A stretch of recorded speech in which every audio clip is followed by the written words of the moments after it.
$1 million campaign. And here to tell you just a little bit more about it is our campaign chairman, Jay Waldron. And joining him are two past Rugby Foundation grant recipients, Kevin Swerven and Ben Pinkelman.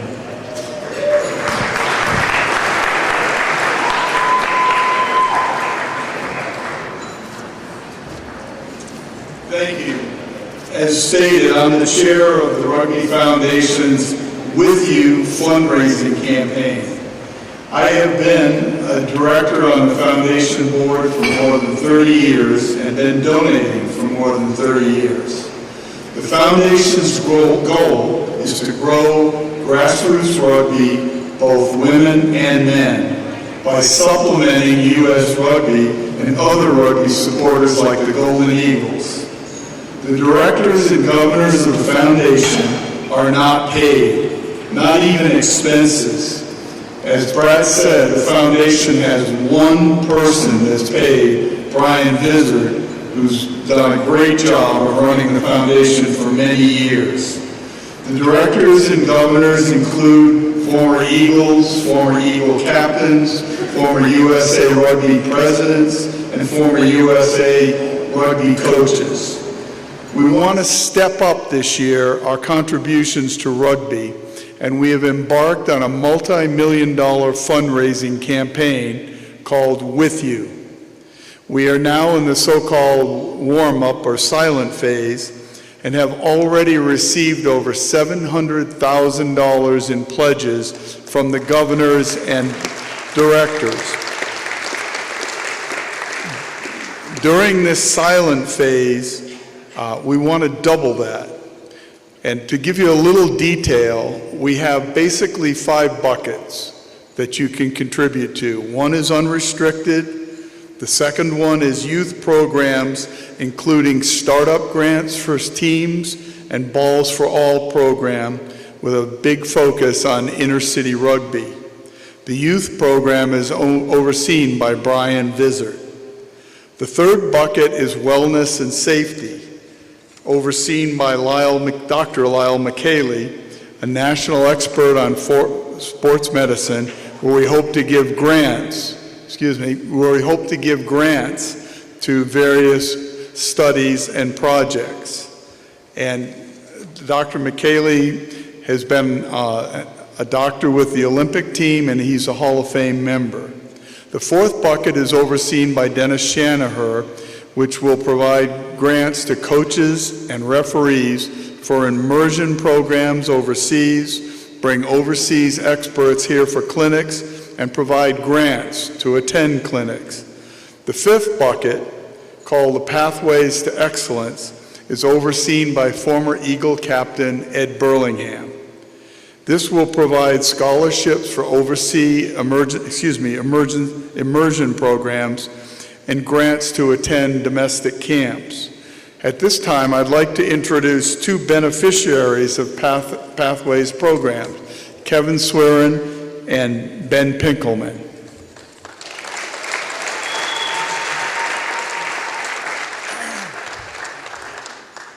Thank you. It's amazing to see so many people, so many great rugby people in the same room. It doesn't happen that often. So, when Brian asked me to just come up and talk real quick about how I was benefited by the foundation, I jumped to it. But then I heard Ben was talking after me, and I actually wanted to quit the role here. So that, when you have to talk before one of the World Sevens Player of the Year, it's not that exciting. Your career didn't mean that much after that. So, but no, I think we all of us in the rugby world, no matter where you got to in your career, there's been a few moments that you can really look back on and say, this was a moment in my rugby life that really meant something to me, that catapulted me to something new or different. And for me, the foundation was that. I was just graduating college at St. Mary's, and I wasn't even sure, honestly, if I was going to keep playing rugby at the time. And my coach, Tim O'Brien, secretly applied for the foundation. I had no clue, and he called me up a week before this trip that I didn't know about. And he said, hey, make sure you don't have anything on your schedule for the next 3 weeks because you might go to New Zealand. And I was actually at work at Vaea. I remember sitting up the stairs and I was like, sure.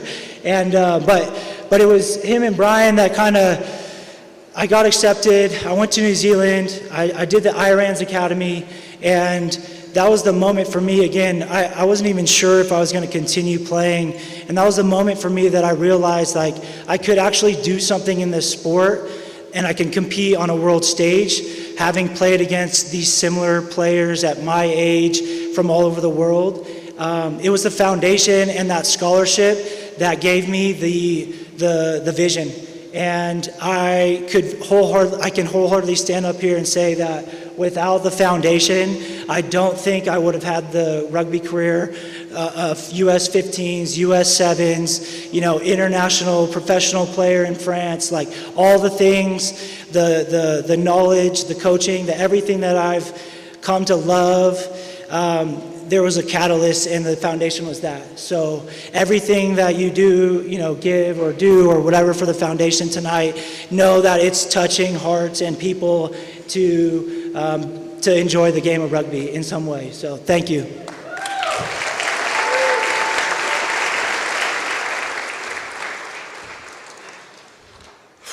Yeah, just to kind of touch on Kevin's point, it's crazy being up here. I grew up 10 minutes down the road. I played my first ever rugby game in this stadium, a freshman-sophomore game that went just terribly. And so to now be on stage here is crazy. And a lot of that comes from the U.S. Rugby Foundation and what they were able to do. Because I got selected for the USA Under-20 team, made that, and I got put forward for the Graham Downs Scholarship to go to South Africa. And before that, I had never even really thought about rugby as a career in my life. And then going down there, it was my first time ever in a professional environment, training with the best coaches in the world, a professional team, looking up to people who were playing Super Rugby at the time that I would watch every weekend. And I was able to see what rugby could do for me and how amazing that life would be. And then you come back, and they were talking about grassroots rugby, and when I came back to Colorado State University, I was able to take all the drills, everything they taught me, I was able to bring it to that team. So even though you're doing these things for maybe higher profile players with the U.S. Rugby Foundation, it's all coming back. It all comes back to the grassroots. It goes to all the levels, because any player who does that and goes to those environments, they're just going to bring everything back to all their friends, everything they know, and it's all just going to get taught throughout the states. And yeah, just as many players as we can get into a professional environment to see how incredible that opportunity is, how much you can fall in love with the sport and use it to just advance your career and go as far as you can with it is an amazing thing to do. And I owe so much to the U.S. Rugby Foundation. I don't know if I would have joined the Sevens program if I hadn't had that professional run at the Sharks Academy, because I really didn't know what it was like, and I don't know if I would have jumped into something like that if I wasn't able to go and be in an everyday training environment where I was training twice a day in the gym once a day. Fantastic opportunity. U.S. Rugby Foundation is one of the most important foundations in USA Rugby, and it's doing a lot of things for young players, and it needs to be supported as much as it can. Thank you guys.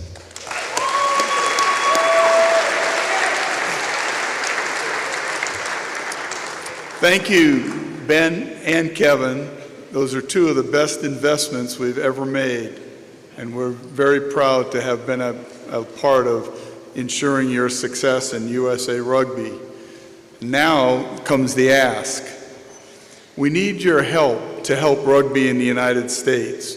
There are envelopes on each table, and we would hope that you would either fill them out with a pledge and send them to us, or give them to myself or Brian before you leave tonight.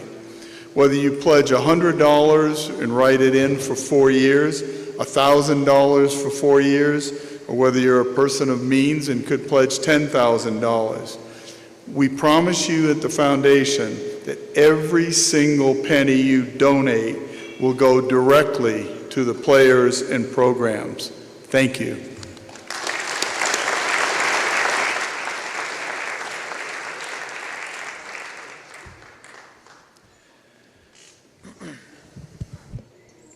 Thank you, gentlemen.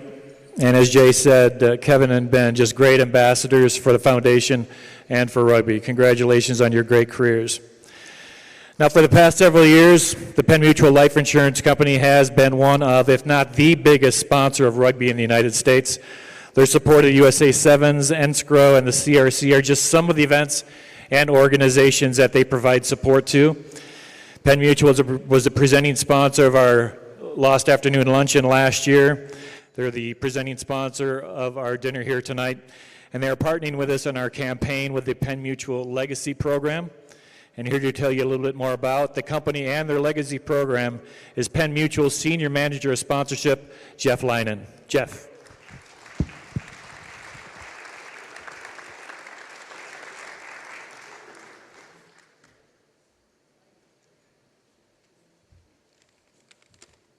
So I have to say, as an adopted rugby fan, to come to an event like this and have it turn out, it's impressive. And it certainly validates the efforts that we're putting towards the sport. So we're honored to be here tonight and to be a part of this amazing event and recognize the outstanding contribution of these 8 individuals who are being recognized in their induction into the Hall of Fame and the marks they've left on American rugby.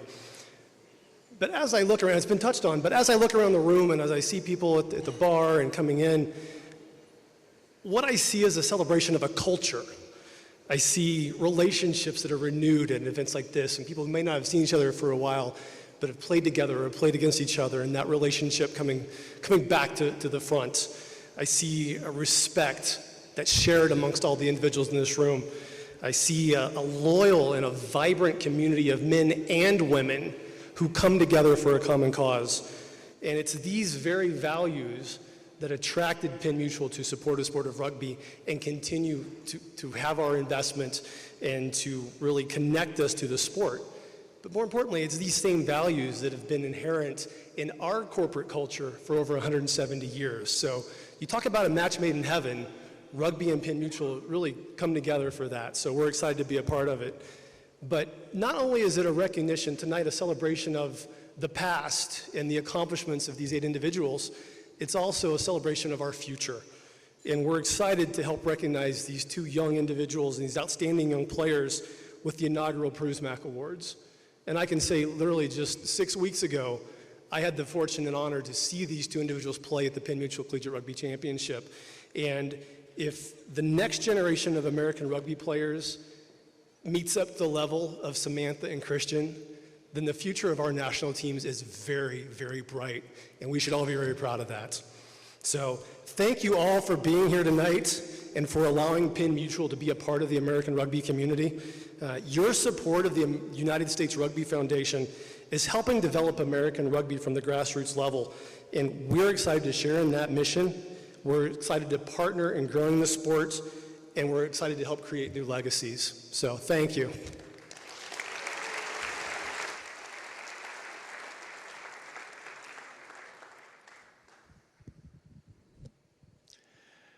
Earlier I mentioned the contributions that Bob Watkins and Dick Smith made to the sport. Another who has made a huge impact in rugby is John Prusmack. John founded Rugby magazine when it was the only way to keep in touch with rugby in the United States and around the world. He's provided philanthropic support to a number of teams and organizations around the country. But it was Sevens, and in particular the USA Sevens and CRC, that John really made his mark on the game here in the States. John passed away just a few months ago, but his impact on the sport will live forever. Take a look. These screens are working too here.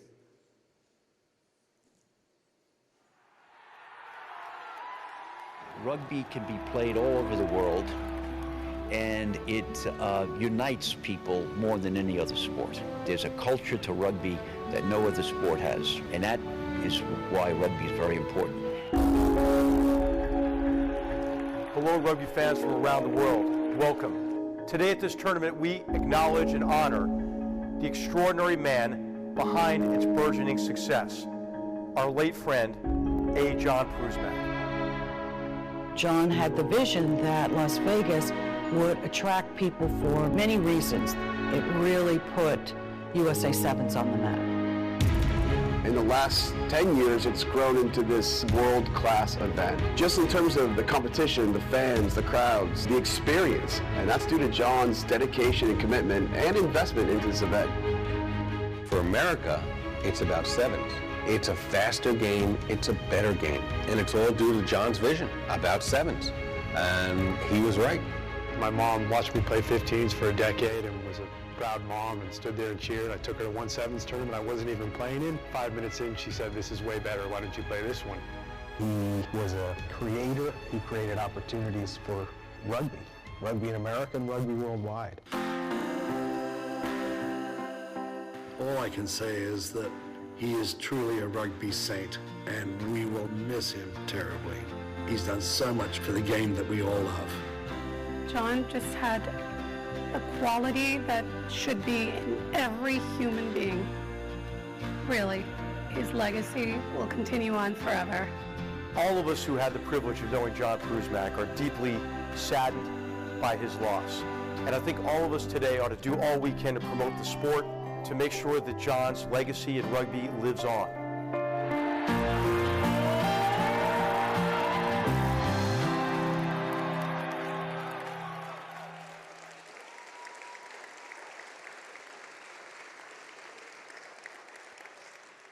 And a special thanks to Joe J. Gelbert and Gelbert Productions for the creation of that Prusmack video. Very nicely done. Thank you, Joe J. And as a tribute to John, the U.S. Rugby Foundation created the Prusmack to be awarded the top male and female collegiate sevens player of the year.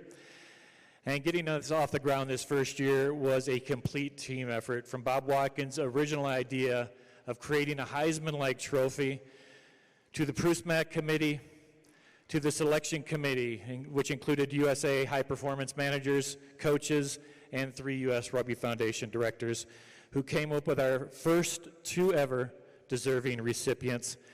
And here to present the awards to this year's winners is Prusmack committee member and a former Westchester teammate of John's, Tim Duvall. Tim?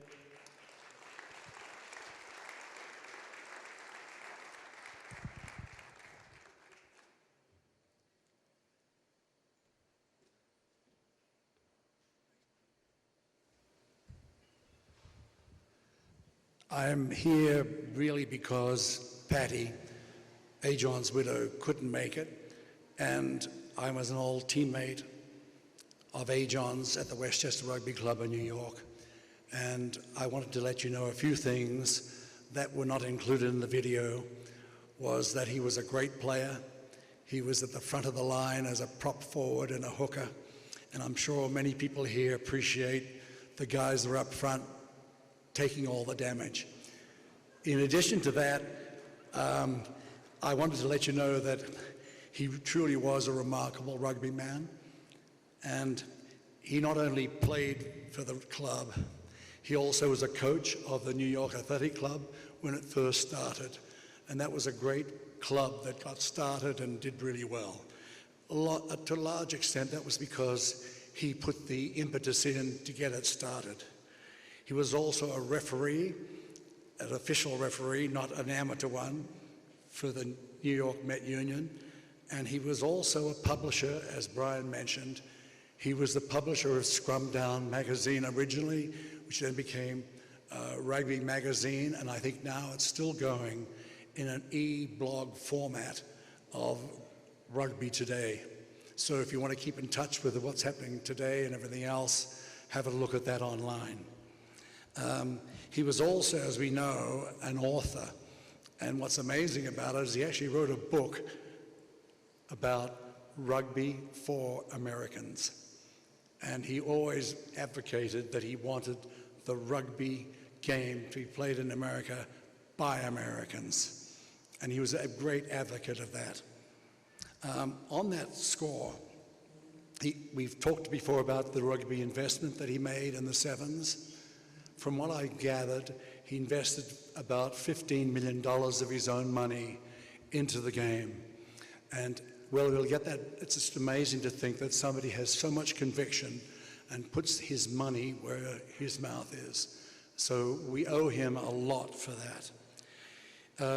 He's also responsible for starting the CRC, Collegiate Rugby Program, And we've got to be grateful for that, and also for bringing in the Penn Mutual sponsorship.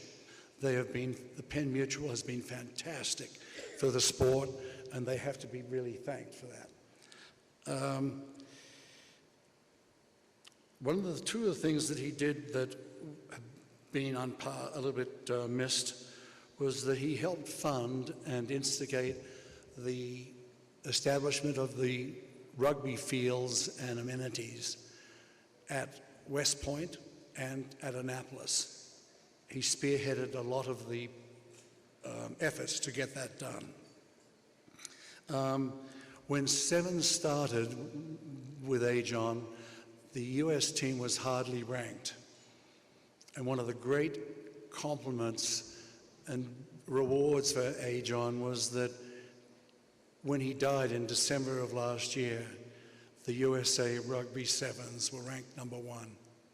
It's a fantastic accomplishment, and I think A-John's efforts with his company and with US Rugby was a fantastic achievement. To think that that was an unattainable goal 20 years ago.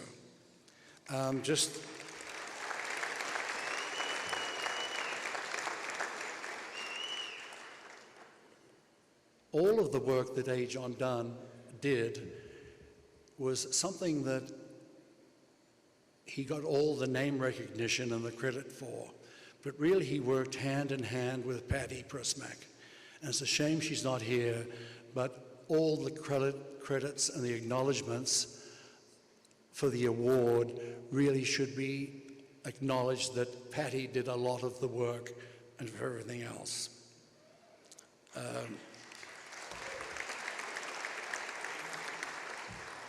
The funding for the award has been an incredible effort by the foundation, and I have to thank Don Hyder, Tom Pirelli, and Brian for all their efforts in helping get this award done. When you think about it, it was implemented really within 6 months or less, which is an amazing accomplishment to think that the awards were done. So just on one final note, I would like to say, after you've been already hit with a request for donations, maybe you should look up the foundation website, the US Rugby Foundation website, and see if you can go to the Prusmack Award and see if you can donate some money towards that, because we would love to ensure that the trophy is a perpetual trophy. Thank you very much.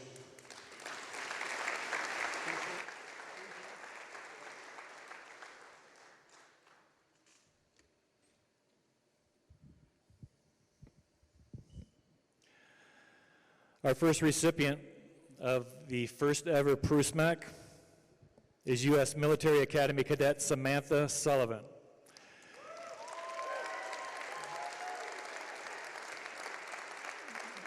Samantha's dad played rugby, so she was familiar with the sport, but she never played the game until she came to West Point. She was a three-sport star in high school, excelling at cross-country, indoor track, and captained her school's soccer team.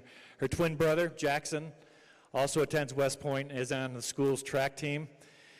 And Samantha walked on the Army team as a freshman, and it wasn't long before her speed and athleticism was spotted by Coach Bill LeClaire, and she earned a starting role on the wing. And according to Bill, she soon became our main strike weapon and is now the Sevens program all-time try-scoring leader. She was second on the team with 26 tries as a freshman. She led the team last year with 25, and again this year with 33 tries. And off the field, it gets even better. Samantha's a member of the new Hawkeye ID program. She's also the first ever West Point Military Academy Brigade Trust Captain, heading up a committee of cadets to highlight sexual assault and sexual harassment and creating a culture in which every cadet is empowered to protect their teammates.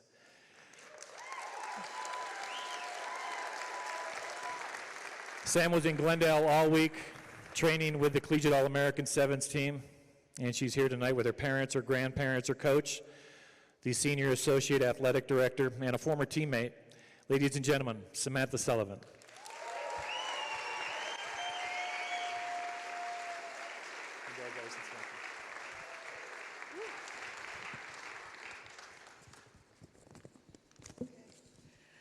I wrote down some words because I knew I'd be a little nervous, so don't want to forget anybody. So I'm honored to be in a room with such amazing men and women who have truly paved the way and continue to pave the way for rugby in the United States. And I can't thank you all enough for allowing me to be here and speak with you tonight. I started playing at West Point for Bill, and I had no clue how many amazing opportunities and people I would be opened up to. And I can't thank my coaches and my teammates enough for really pushing me to the next level and being my home away from home. So I love you guys for that so much. I also want to thank the Military Academy for instilling in me the values and grit necessary to play a sport like rugby, which will ultimately help me in my success as an officer. I also want to express my humble gratitude towards the Prusmack Committee and the United States Rugby Foundation for this honor and truly making this an experience that I will remember for the rest of my life. And it goes without saying, but to my family, I wouldn't be the woman, the cadet, or the rugby player I am today without you guys supporting me every step of the way. So I thank you guys so much for all your support and love. And Mr. Prusmack did so much to support collegiate rugby and United States rugby, especially the academies. And I can only hope I continue on in his legacy and support the growth of this sport for future generations. Thank you all so much.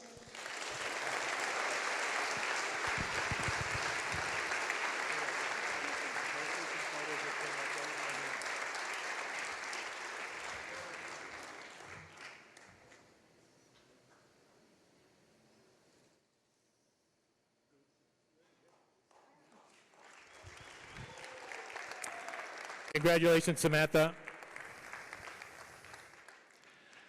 Our other Prusmack recipient is Lindenwood University's Christian Rodriguez.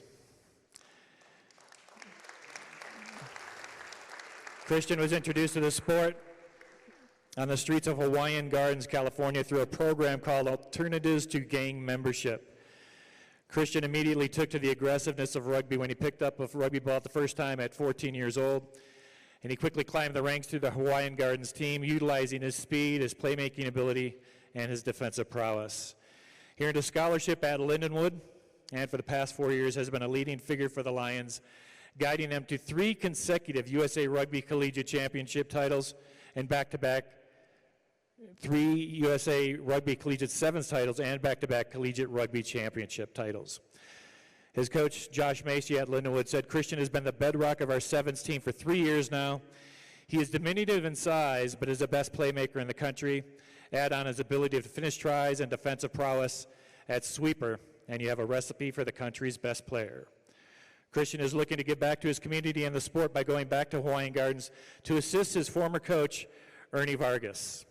He's been in town all week training camp for the Collegiate All-Americans, and he will be in the starting lineup for tomorrow's curtain raiser.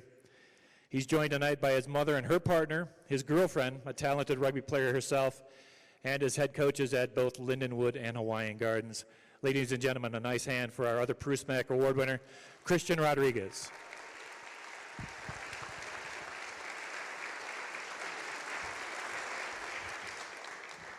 Thank you.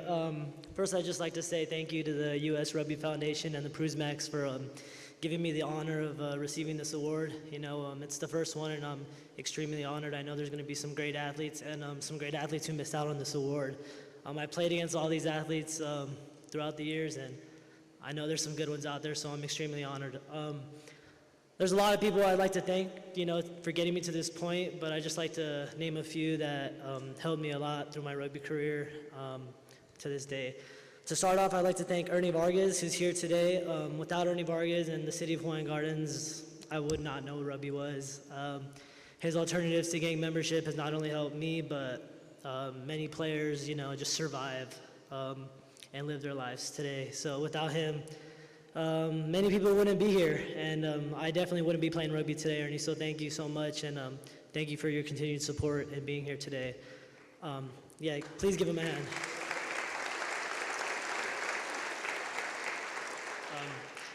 I don't believe they're here today, but moving forward, you know, I played with Ernie for a long time, and it was always very social for me. I enjoyed it and I loved playing with my friends. But one day, my senior year, I played in a tournament, and thanks to J.D. Stevenson and Cam Wiper, they were there at a tournament and they offered me a scholarship. So without them, I wouldn't be at school today. So thank you, J.D. Stevenson and Cam Wiper, if you ever hear this. It really means a lot. My freshman year at Lindenwood, it wasn't the best for me. Like a lot of freshmen, you know, I didn't get a lot of playing time. But we got a new coach my sophomore year, Josh Macy, and Josh Macy truly gave me a second chance and allowed for me to perform to my best and, you know, live up to my abilities and, you know, gain some confidence and be where I am today. So, Josh Macy, thank you for giving me a second chance. I really appreciate it. I hope you hear this. After that, you know, I want to thank the newest addition, Anna Karen Pedraza, my girlfriend. She's one of the main reasons I have all the confidence in the world and the confidence I have to, you know, play the game now. She really helps me out a lot, and it shows. Thank you. And last but not least, yeah, thank you.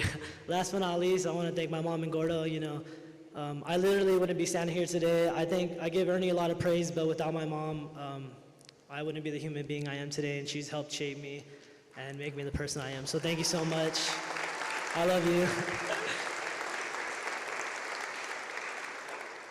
Yeah, once again, I just want to really thank the U.S. Rugby Foundation and the Prusmacks for, you know, giving me the honor of receiving this award. I know there's going to be some great athletes moving on in the future who receive this award, and I'm just happy and honored to be the first one. So thank you.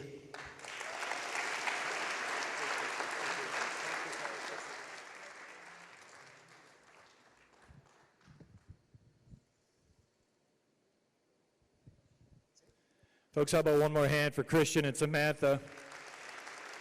The first ever Prusmack Award recipients. And I think Sam and Christian have new centerpieces at their tables. Those things are pretty heavy, 20 pounds for each of those trophies.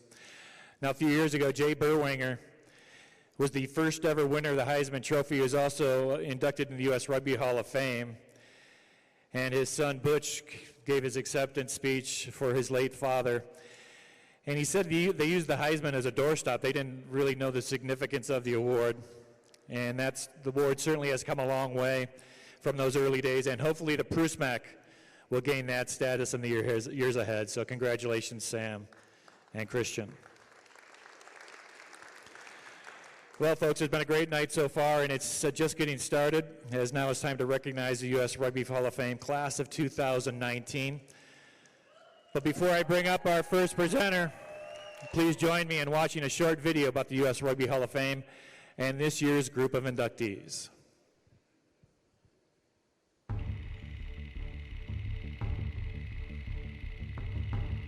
In 1823, at the rugby school in England, a student named William Webb Ellis picked up a soccer ball and ran with it the wrong way. Thus, the creation of the game of rugby. The first recorded rugby match in the United States occurred on May 14, 1874, between Harvard and McGill University. After that, the rules of the game advanced in different forms, including a hybrid game that included padding, but the rules of rugby still applied, including laddering the ball. The game of rugby and this hybrid game of U.S. football separated when Newt Rockne threw the first forward pass in a game in 1913. At this point, the game of rugby and football separated forever. USA Rugby went on to develop on a regional basis, and a team from the United States beat France at the 1920 Summer Games in Antwerp, Belgium, and again in Paris in 1924. The U.S. athletes, mostly football players from the West Coast.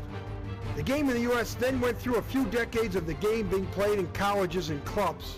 And in 1963, three men of vision, Ed Reisenbrow, Bob Lemaire, and the late Fritz Grunbaum, established the United States Rugby Foundation in Boston in 1963. They believed that the 100-year-old sport of rugby could take root in the United States through the creation of a foundation whose mission statement would be to grow and promote the sport at the grassroots level and assist injured rugby players. In 1975, the first ever USA Rugby Football Union was formed, and the national team was named the Eagles.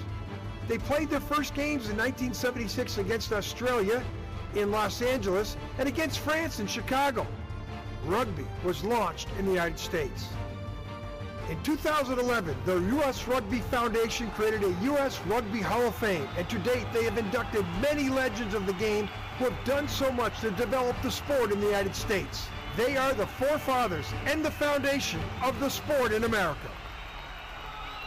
This year's class of inductees for the U.S. Rugby Hall of Fame starts with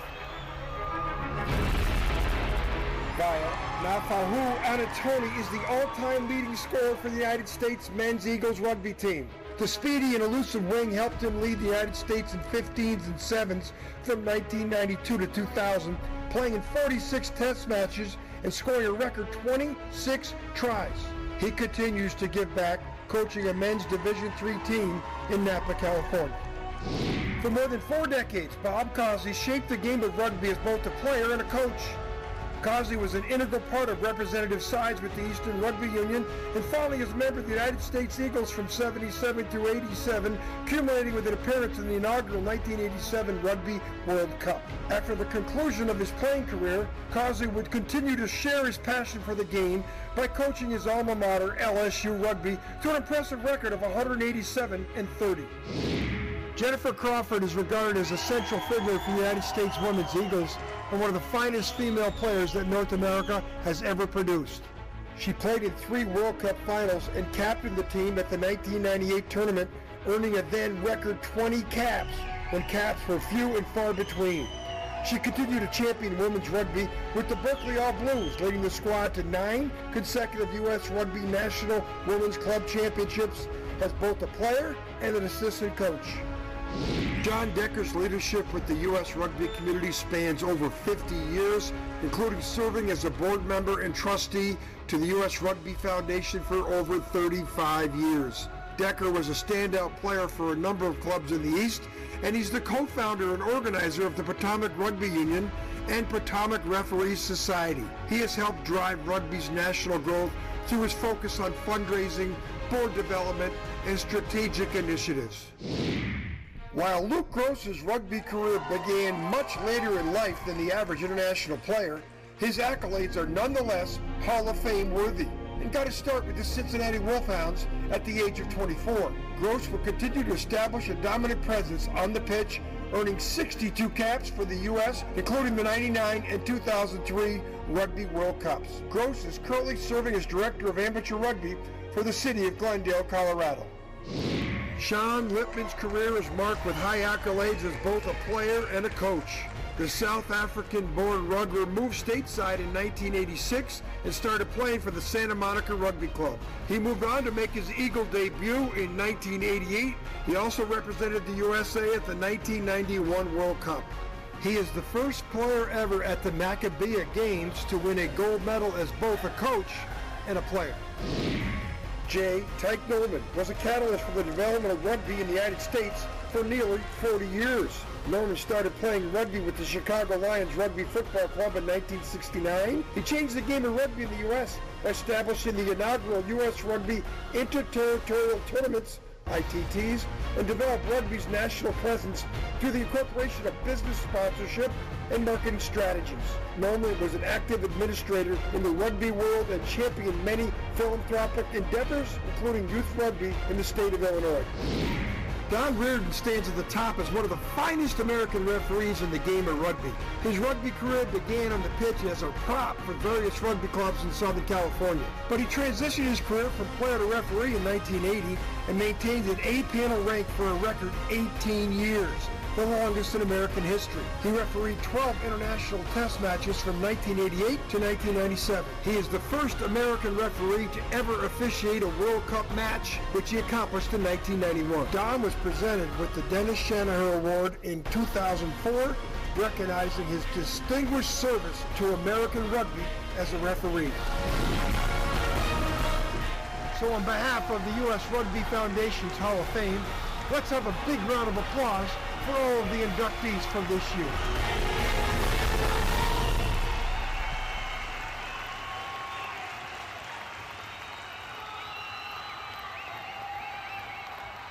I want to thank John Morgan and Paul Frederick for creating the video tribute to this year's class. It takes a lot of work and a lot of time and effort to put something like that together. So how about a nice hand for John and Paul?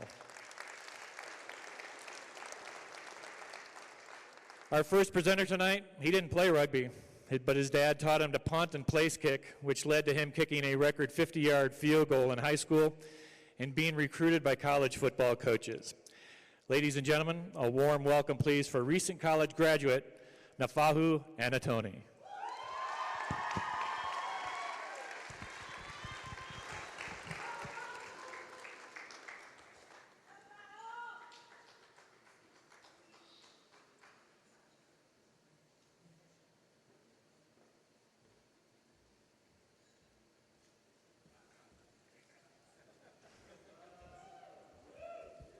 Just to give a little intro, this is my mother, Anitoni.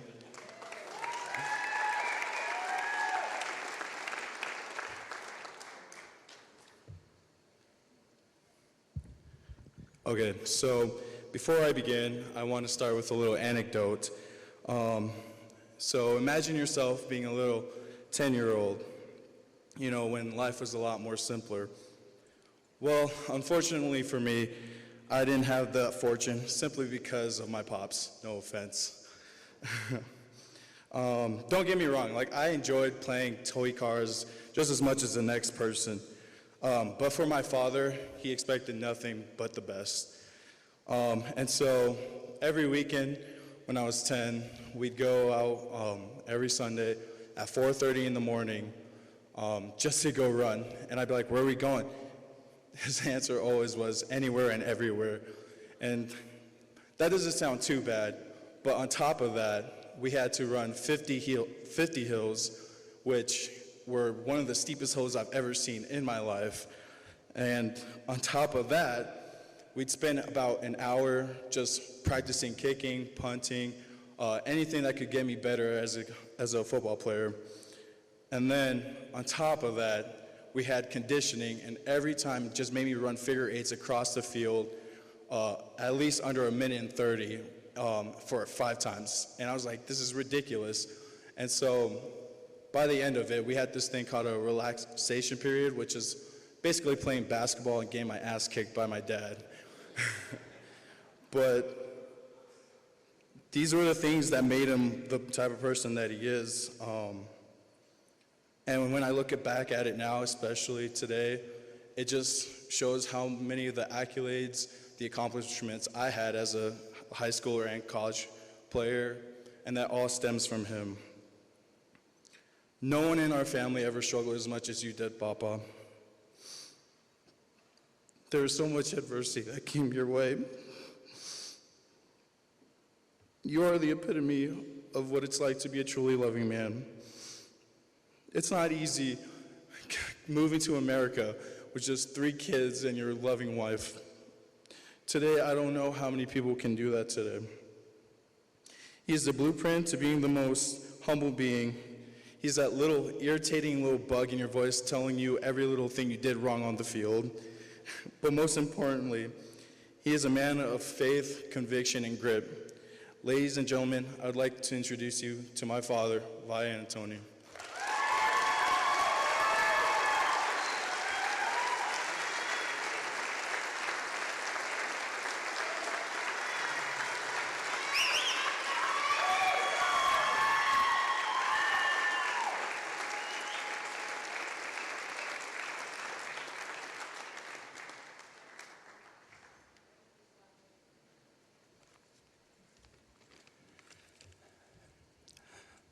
Malo Lele, and good evening, everyone.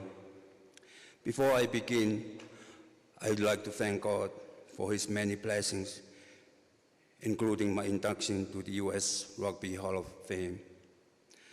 Second, I'd like to thank Brian Bissett and his foundation for recognizing me and my fellow inductees into this great honor. I'm grateful to those who have nominated and voted me into such an amazing class of honorees. As a kid, born and raised in Utulao, Tonga, I often got in trouble for sneaking out and play rugby with my kids in the village. We did not have the fortune of playing with the real rugby balls, but just a coconut, just good enough. My grandfather used to take me to watch many rugby games, and I always dreamed that one day I would represent the nation of Tonga. And I had that shot in 1990 when I was still attending up before college in Tonga. Eventually, I migrated to the US in the mid-90s. During this transition, playing rugby was very hard for me, and because of the obligations, and I had to work for my family to take care of them. However, through hard work and dedication, I continued to push my dream to one day I will play for the US Eagles. That dream became a reality when I met Coach Jack Clark. I want to thank Jack from the bottom of my heart for bringing me on board and believing in me. He gave me the opportunity of a lifetime. Thank you also to all the assistant coaches. However, a successful career does not come by itself. It comes with those who help me. To all my former US National 15s and 7s teammates who I have the pleasure to play with, thank you so much for making me the player I am. Being on the national rugby team allowed me to explore the beautiful world and open my eyes to the many blessings I have received. Playing rugby for the US was a dream that I got to live with, but never in a millions I would have think of myself as a potential Hall of Famer. This day is not only historic for the rugby community, but for the history, my family, and the greatest pleasure of all, being the first Polynesian to receive such a high honor. This is the moment I will never forget. Thank you to USA Rugby. I would like to acknowledge all my former clubs, especially San Mateo Rugby Club. Thank you for empowering me and constantly challenge me to be at the top of my games. Thank you to my current club, Napa Valley, for allowing me to give back to the beautiful game, to share my experience and skills with you. To my former high school, before college ex-student teammates, 81, 85, thank you all for your support.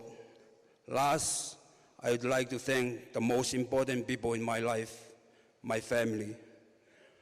Remembering my late grandfather, now Fahu Anitoni, who was the great example of everything I did. I wish he could see how much he did to me. I'm always grateful to my late uncle, Sir Felici Anitoni, for pushing me hard, not to quit playing rugby. I know they are both up in heaven, smiling. To my mother, who's here, who's be able to be here in spite of her illness, I love you more than you know. And to all my Anitoni family, here and far, thank you for your love and support. To my late father, the Salt family, I appreciate all you all. To this very special mother, Penatini Poese, who is here, I owe you my life for being there for me always. Thank you so much. To my wife's family, who is here from New Zealand, to support me, thank you to you and your family. And finally, to my wife, Anitoni. Thank you for all your support, your sacrifices, and dedication to our family. This achievement is for you and our kids, Naufahu, Marianne, and Solomon. You guys are my world and the light of my life. To God be the glory and honor. Thank you, Malo of Hatu, and God bless.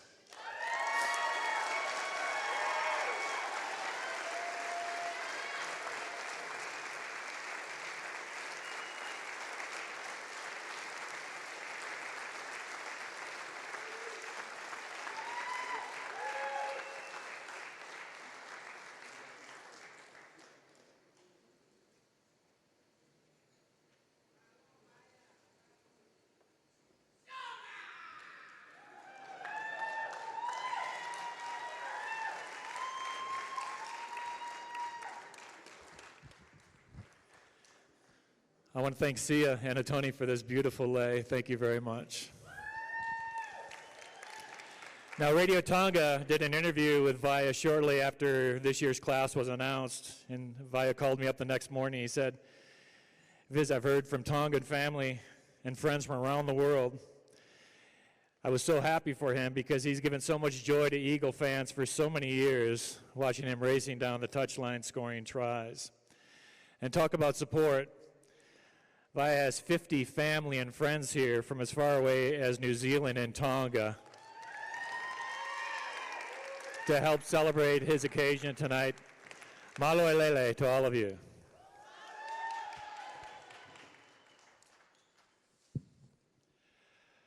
Our next presenter played and coached with our next inductee for years at LSU and Baton Rouge. They work together well on the pitch or on the sidelines, and they team up again tonight. A nice hand, please, for our next presenter, Scott McLean.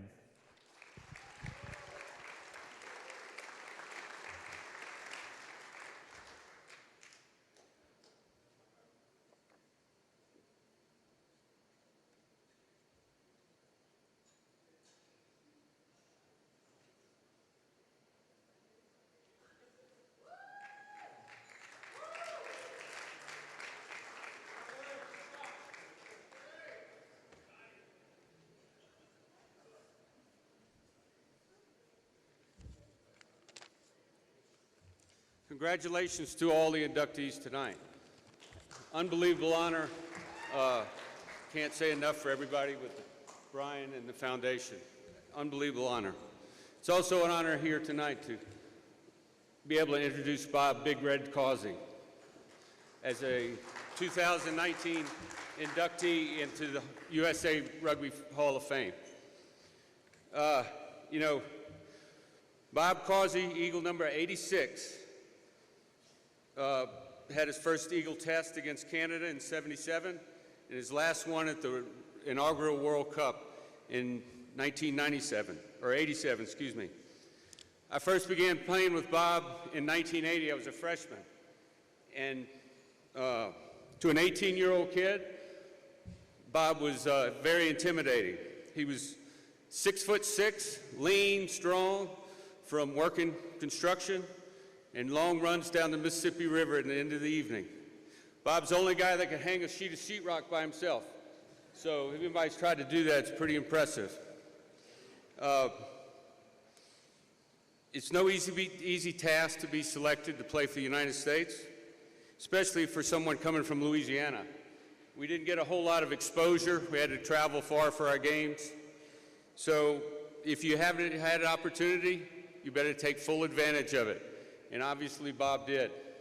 Whether he was playing for the purple and gold of LSU, the black and white of Baton Rouge, the ERU South, or the full ERU, you know, Bob earned his stripes there at the classic North-South games in the ERU, and there's a lot of people, a lot of Eagles here tonight probably that played in those games. Fast forward to 2005, I accepted the challenge to coach our old club, LSU. Red and I weren't young, but I had been asked to do it. My first line of business was to contact Bob, say, Bob, are you interested? He said, I think so, I'll be over in a few minutes. And we talked about it on my screen porch, and we formed a relationship, a coaching relationship for the past 14 years. Very rewarding, and fulfilling. And Bob and I took a lot of road trips. We have to travel a long way, so we became great friends, and we had some great teams.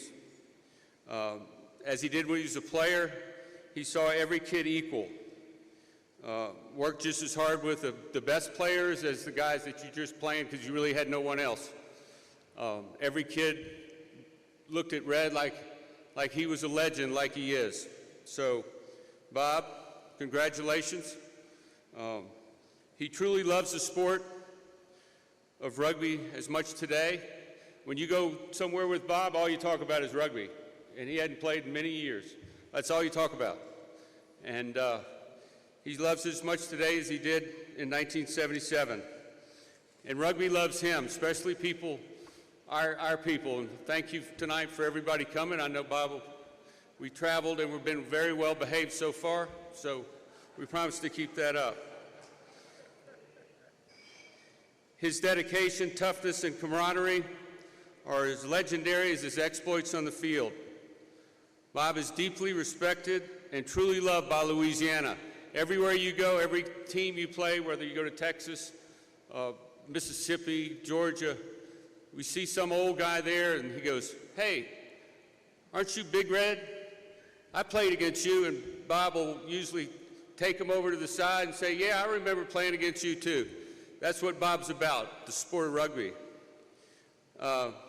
He's deeply respected by Louisiana, the South, and now, obviously tonight, Bob, the entire U.S. rugby community. So hats off to you. Thank you for your friendship. We got to go a long ways. Bob and I are great friends. I can't establish that enough. The road trips are hard. Thank you for your friendship, and I'm truly honored that you asked me to introduce you tonight. It's a tremendous honor. So congratulations, Bob.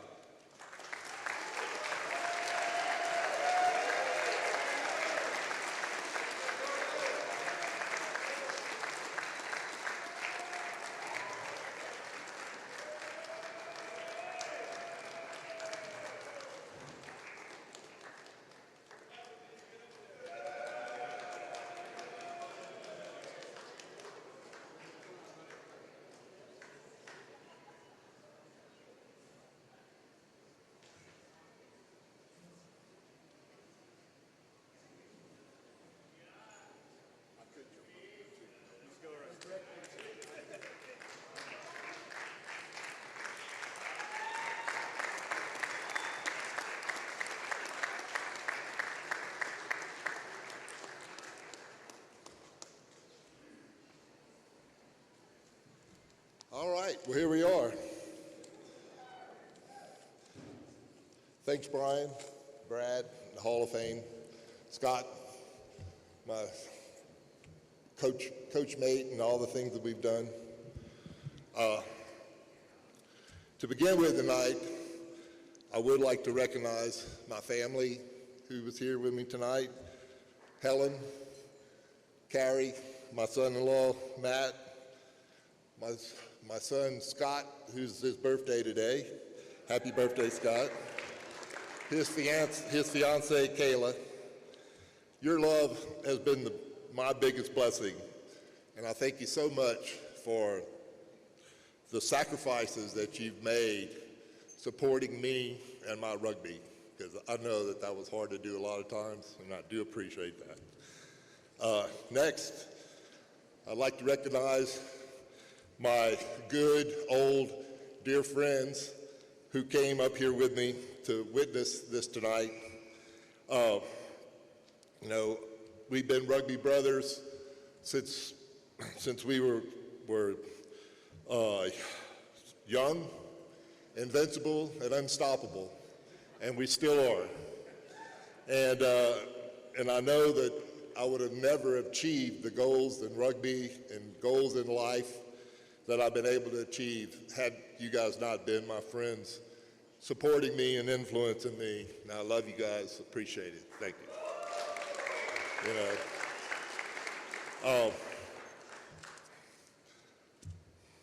I started playing rugby in 1972 at LSU. My player coach was a professor from South Africa, a fellow named Rob Haswell. He was very much a rugby man, and he taught us, my mates that I played with in 72 to 76, he taught us the game of rugby, and he taught us to have the right attitude about being a rugby and being the gentleman and the things in rugby that go along with it, you know, with being a good rugby player. I would also like to thank some of my other coaches that are here tonight, George Betzler, Ray Cornbill, Ron Mays. I know that you guys probably don't realize the byproducts that you produced, but by me going, as Scott had said, from Louisiana, sometimes we missed out on some of the mainstream stuff, but my ability to go and play with you guys, be coached by you guys in those sessions and games that we got to play in, such as the ITTs and the test matches and those things, I was able to bring back to Louisiana, back to our clubs, you know, a lot of the stuff that I learned and a lot of the things that made us be successful rugby players as we grew older with our sport, and also anchoring the sport of rugby as a good, productive thing in the state of Louisiana. You know, I would also like to thank tonight, he's been mentioned several times, with Bob Watkins for his support that he gave me while I was a player. Thanks, Bob, appreciate that. From playing the game, we eventually moved into coaching. And Scott and I, as he had said, we got together, we coached this LSU team. One of our main goals, one of the big thing that we put out was that we wanted these guys to experience rugby, not necessarily win a national championship, not necessarily do these things, but experience rugby at least to the point that we had when we were in school, when we were at college, and, you know, to bring the rugby experience all the way to them. And that we were able to do, and we did it, I think, well, and hats off to you, Scott, for working with me on that, you know, we were able to do that. And one of the biggest things, the coaching, particularly at college level, is you bring these guys in, they're about this big, they're little boys just out of high school, and by the time they graduate, they're big grown men with a lot of confidence in themselves. And I think because of the rugby that we presented them, they were able to go ahead and be successful in their lives. Hopefully they did from our confidence. In preparing, you know, for this type of speech, which we just have a few minutes, so you can't talk about your whole rugby life. Nobody wants to hear that. But I did come up with some flashbacks of things that just kind of stuck out in my mind as I was just thinking through these things. And one of the things that brought up was my teammates from LSU, three of them that are here, Joe and Gary, Mark, pulling my hair on the bottom of a ruck, and blaming it on the teammates from the other opposition teammates just to make me mad, so I would play a little harder because, you know, as a big guy, maybe you don't always be as bad as you should be. So I guess I thank you guys for doing that. I'm still pissed off about it, all right? The next thing would be just dreaming that I had a problem sometimes. For some reason, as a second row, I was able, at the old rugby back then, I was able to get out to the wings, to get out to the backs. And occasionally they would look at me and not pass me the ball. And so I've been accused of chasing my backs around, chasing them down the field, trying to tackle them for not passing me the ball. And so as you say, as a second row, you want the ball passed to you, particularly if you made your way all the way out there. So remember that. That was the other thing. Before my first Canada match, and also Jeff Lombard's first Canada match, we decided to tape our heads. Well, at that time, my hair was red and rather long, so we piled my head on top of my head like this, and we taped it up, and it made me look like a 7-foot tall carrot. So I thank Jeff for that. He also taped his own head, so it's not quite as bad. So he looked like a carrot too, except he looked like Jeff. My good friend and mate, Ed Burlingham, one of the things that I remember as captain and inspiring us to go out and play. I don't know which game it was, but Ed's done this more than once. But it was his Good Day to Die speech, which came off of the Little Big Man movie, and that was Ed's big thing, and that still means a lot to me, Ed. It's a good day to die. All right, and thanks, Ed, for being a good teammate and for those things that you did. Gary Lambert, someone that I started rugby playing when I played rugby at LSU. I actually took Gary under my wings. He was playing in the backs, and I said, no, we need a second row. I brought Gary in, put him at second row, and learned him the finer points of playing a forward. And as y'all all know, that know Gary, he's done quite successful. So I'd like to give credit for getting that little thing started through him. But what I remember most of Gary, one point is we playing the Eastern ERU game against the Springbucks, and that's a long story, but I had actually took a ball from one of the Springbucks. One of them tackled me, held me down on the ground, and the whole Springbuck pack ran over the top of me as I'm trying to get up. Well, I was still squished on the ground, and here comes Gary, picks me up, dusts me off, says, we're going to get him, Red, we're going to get him, Red. And I'm like, yeah, Gary, we're going to get him. And we tried, and we did.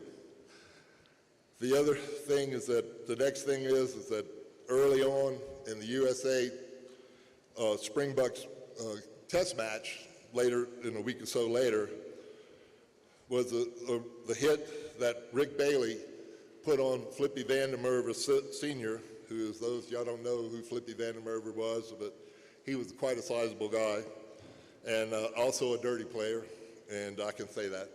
But the hit that Rick put on Flippy set the tone that the USA forwards were not going to put up with that type of bullshit from the South Africans, and the game went smoothly, and we played good rugby. We did. They played good rugby against us. It was great. You know, those of you that don't know Fred Paoli taught me how to eat spaghetti, and that's something I always will remember. All right. Mike Calder, who played fly half some, but one of the things that I loved the most was his up and unders. And I don't know if people do that much up and unders anymore, but Calder could put the ball 100 yards in the air, and all you had to do is jog down on it and wait for the poor back to tackle the thing, to catch the thing before you knocked him down. I used to love up and unders, by the way. That was something that I liked. And then the other thing is Mike Purcell's try that we scored in the World Cup against England.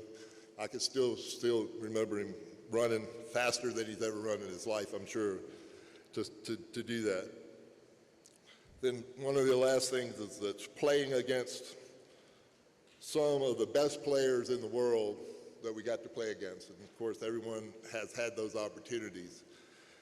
Playing against the best players in the world in a rugby game is great, but then at the reception afterwards of the banquet, is actually having them come up and talking to you, and you getting to talk to these best players in the world.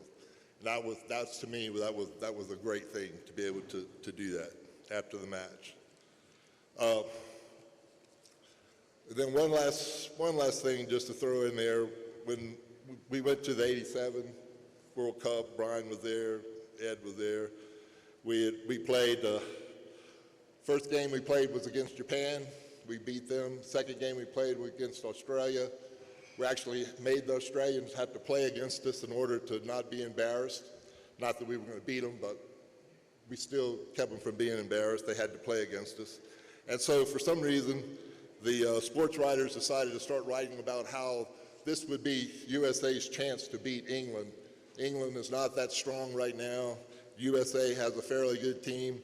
You know, this could be it. This could be the time that we get to do that. Well, when we walked out there to go play against England that afternoon after all of this hype, one of the things that I noticed, and of course the field's twice as big, the goalposts are twice as high, there's twice as many people in the stands and all those things, but the one thing that I remember in my mind was that big bright rose on the English crest, and it was about this big that day. And what that said was that they were not only playing for England rugby, for themselves, for England rugby, but they were also playing for England. They were playing for what they represented as Englishmen. You know, that's a lot what they were playing for.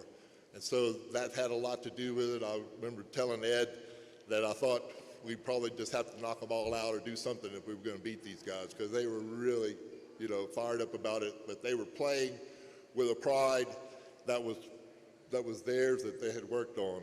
And my wish is, as we continue to grow with USA Rugby, and as y'all have seen over the years from 72 all the way to now, you know, that our Eagle Crest gets big, twice as big, that we have our pride is not just as an American, as a USA Rugby player or playing for USA Rugby, but also that we represent the USA and that we have this pride, okay? So, thank you.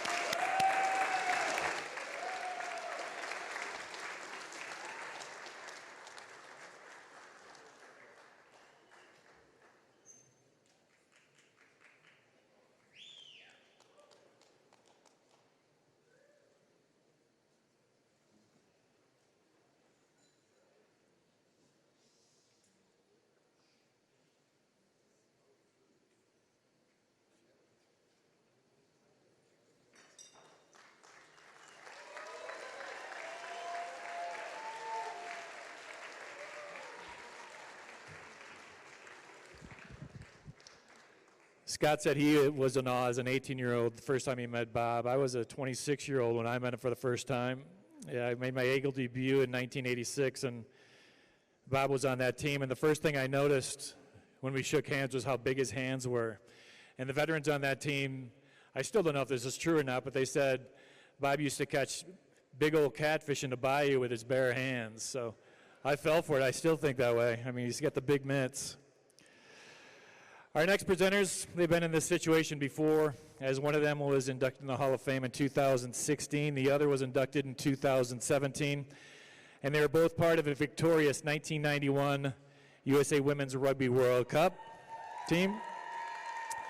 That was inducted in 2017, along with our next inductee. Ladies and gentlemen, please join me in welcoming to the stage Eagle legends Kathy Flores and Candy Orsini.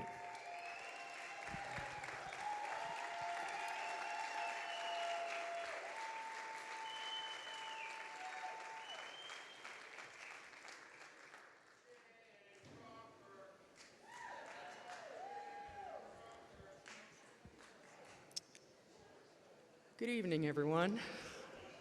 I'm very honored to be here and presenting for Jen.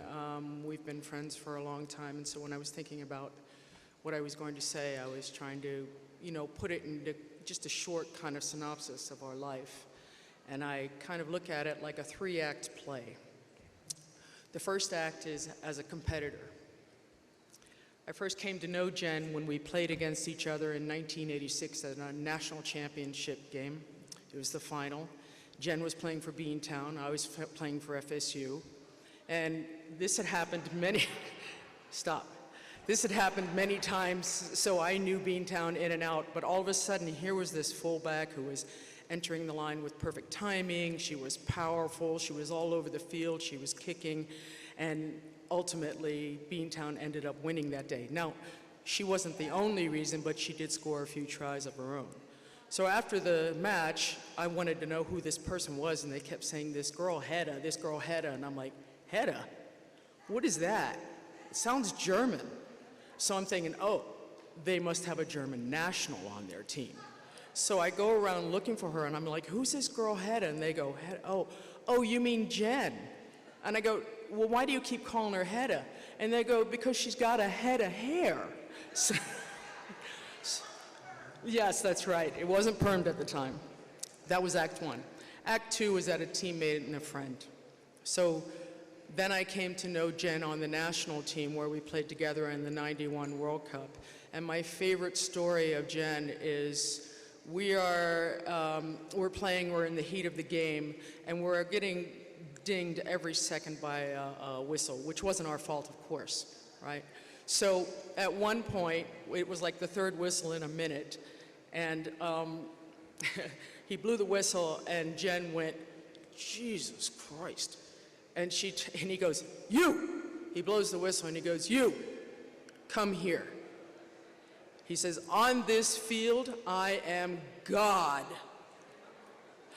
Now, everyone else would have needed a bathroom break at that point, but Jen just went, sheesh, and just, if you know her walk,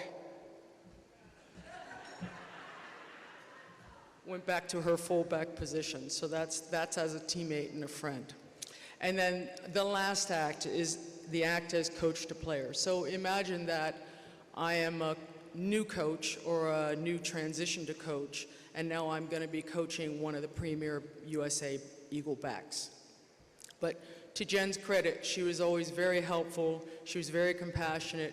She would tell me if something would work, and she would also tell me when something wouldn't. But she was very compassionate about how she would say it. So I hope that gave you the flavor of Jen Crawford. Now, one thing I will say about Jen doesn't suffer fools.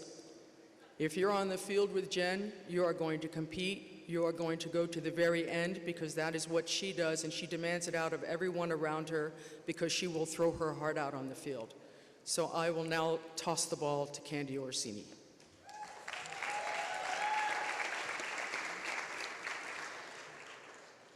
Ditto to all that, along with the acts, Act 1 as an opponent.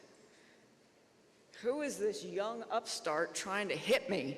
That's all I could think about. Jen was such a powerhouse on the field. Act 2 as a teammate, thank God we were finally playing together. At the 91 World Cup, Jen and I were partners in the center. Jen moved back to the 15 slot in 94 and 98. We still debate whether she moved back to give me a head start so I could keep up with her, or if she needed the head start to keep up with me. We're going to debate in the pub tonight. As a teammate and a competitor in life, there are 3 things that stand out when speaking about Jen. As any champion, she has the will to win, she has the guts to try, and she has the belief in herself to commit to the challenge. Jen always shows a commitment to excellence, no matter the opponent, the challenge, no matter the score or the odds. Jen's performance is of the highest caliber. It was a privilege to play with you, and it's a privilege to present her here tonight, your next Hall of Fame class of 2019 member, Jennifer Crawford.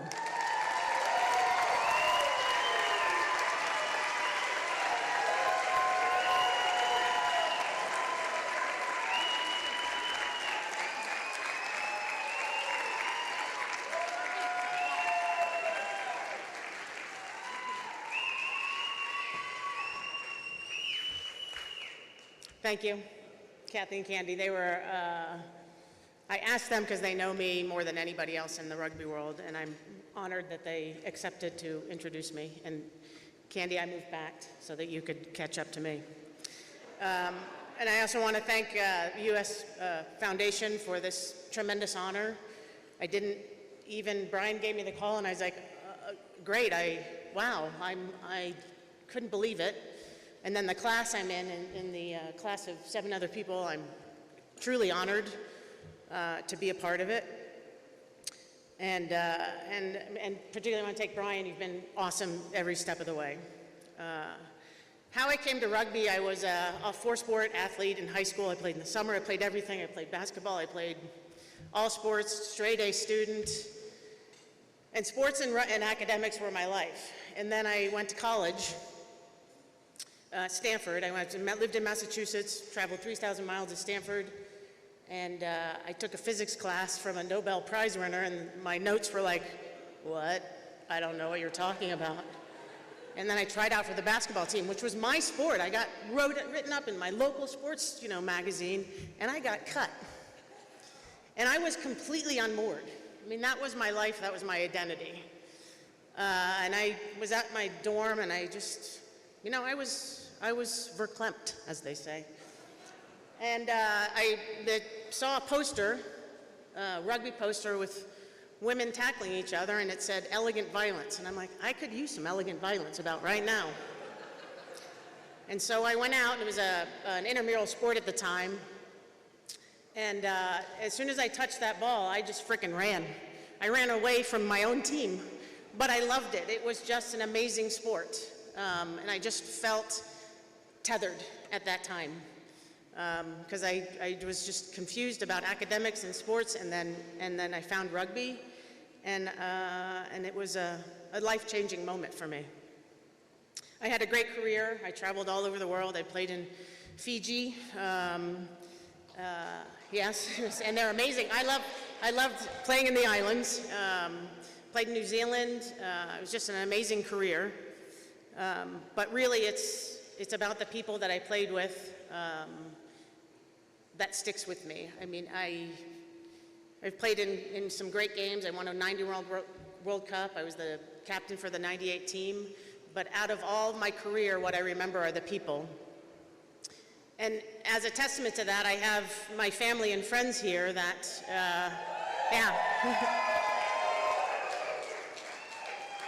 that I can't thank enough for honoring me by traveling here and participating in this with me. I have, as I said, a lot of lasting memories, but the lasting memories that I want to talk about here is two moments: the winning the 91 World Cup and the 98 team. But at the end of my career, I coached a high school girls team, and started it with a friend of mine. And I'm just most proud of starting that team because it was a ragtag team. People who hated gym, didn't think they were athletes. And that's what I love about rugby is you don't need to be an athlete or fast. If you're a big girl, tall person, we want you. And out of that ragtag group, two went on to start. I found out this later when I ran into them in a rugby tournament. Two started teams at their college. When they had no teams, they started it on their own. One went on, one gal I'll never forget because she hated gym and she only took rugby to get the gym credit. She became a cop. And then one, my proudest came on to be a prop, Naima Reddick. She was for the USA team. So that's the legacy that I think is amazing about rugby, is passing it on to people like that. And finally, I just want to acknowledge again my family and friends, especially my parents are here. And I want to particularly call out my mom, who was always there, drove me everywhere, and was in many ways my rock. And my dad, his quiet pride. He's a West Point grad. We talked to Sam for a little bit there. So there's a connection there. And his example of working hard for what you get, and just both of their dignity and comportment. I can't thank you enough for being who you are and giving that to me. And finally, my wife, who never got to see me play USA Rugby, but she's been my champion and has stroked my ego, and she's created I'm a legend in my own mind. So thank you, Sue, for always being there for me. Finally, just congrats to Sam and Christian. I'm saying that specifically because you're young and your passion it instills a great pride in me that I played this game, and that I can pass it off to people like you that are equally as passionate. Thank you.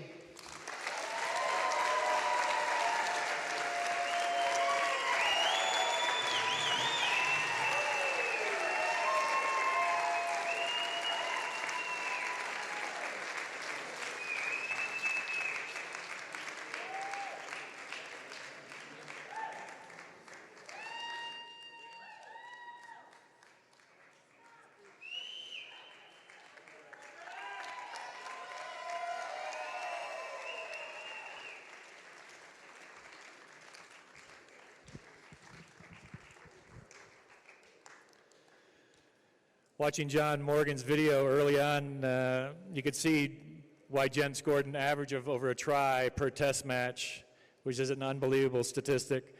And yeah, it's just about any woman from that era, and they will say that Jen was the most well-rounded rugby player they'd ever seen. She could do it all. Congratulations, Jen.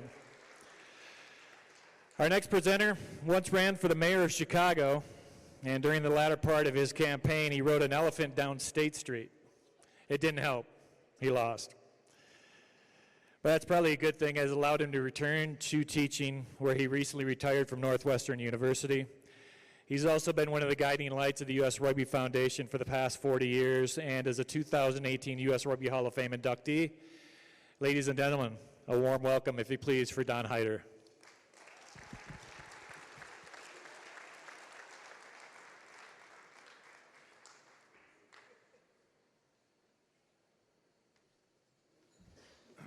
I tried to train the elephant as a prop. It didn't work any more than the campaign. I'm here to introduce John Decker.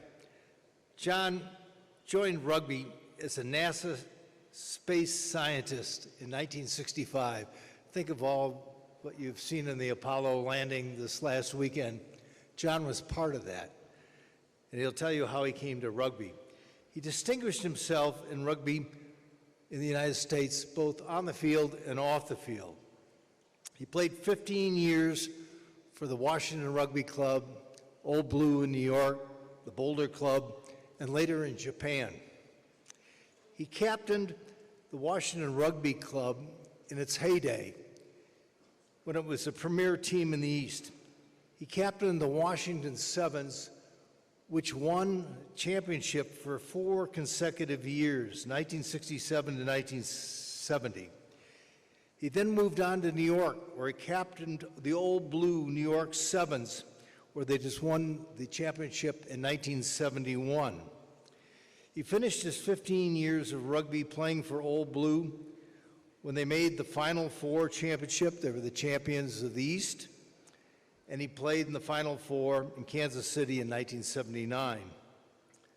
I played with and against John over many years. And all I remember is sitting in the scrum and looking at the backs drop the ball and say, "For God's sake, boys, get the ball to the man on the wing." Because when John got the ball, he was fast as a deer, he could dodge anywhere, and he invariably scored and won game after game after game. He was truly a magnificent rugby player. He also distinguished himself in administrative capacity in his rugby career. He co-founded the Potomac Rugby Union. He helped found the Washington Cherry Blossom Tournament. For 35 years, he served on the Rugby Foundation Board, where he still serves today.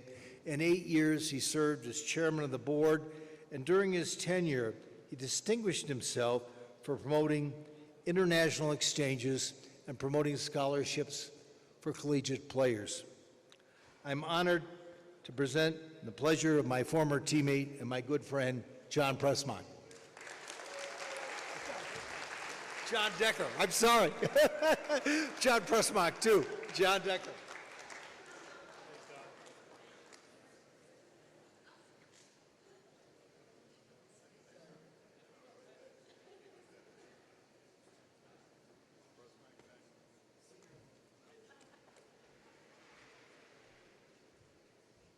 Well, thank you, Don. And Brian, thank you. Thank you, Brian, and the foundation and the selection committee for this incredible honor. I'm humbled by this and very much appreciative of the recognition. Lately, I find that sometimes I can't remember what I had for lunch, but I can clearly remember the first day I got introduced to rugby back in 1965. I had just watched my very first rugby game and was along the sideline when this rather large fellow came up to me, handed me a jersey, and in this Irish brogue said to me, "Here, lad, put this on. You'll be playing fullback for us in the next match." He said, you play behind the backs, And if the ball comes to you, you just kick it as far as you can out of bounds down the field. And by the way, if any of them come to you with the ball, you bloody well should tackle them. So 80, 90 minutes later, bruised elbows and blood on my knee, I'm standing, clapping the opposition off the field, and then I'm standing on the sideline drinking a beer, replaying the game with the guys.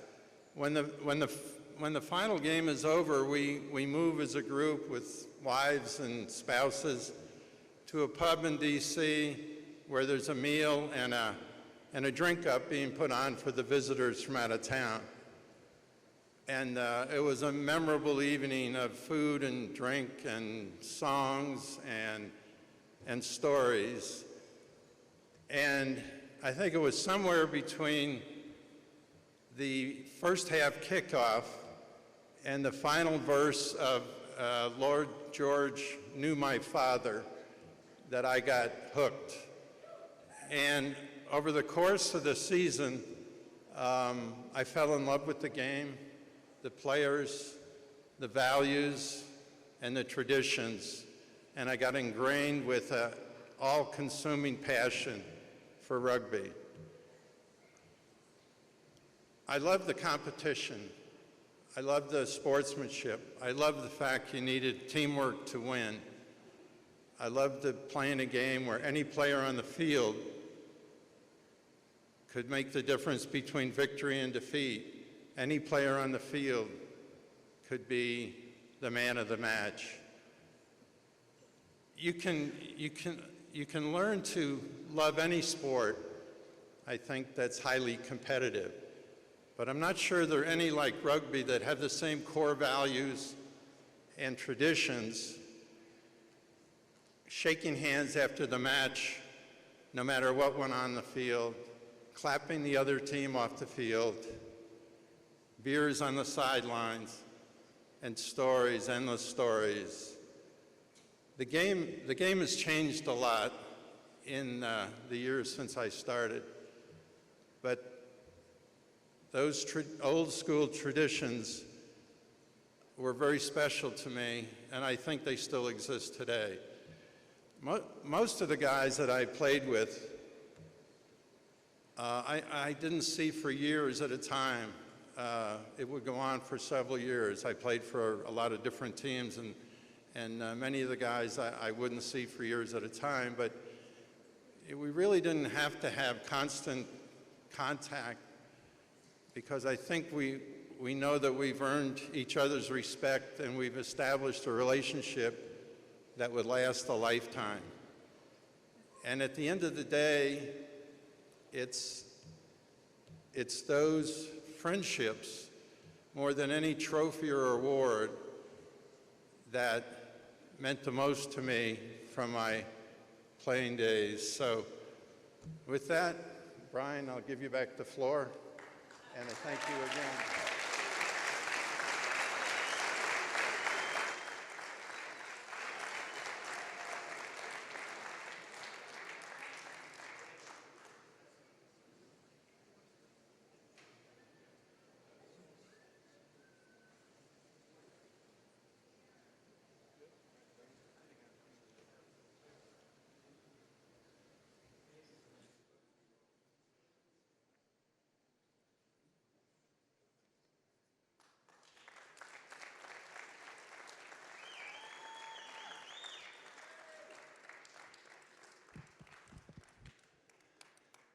Congratulations, John. Another one who has given so much back to the game. For over 5 decades, he's been making a difference either on the pitch or in the boardroom.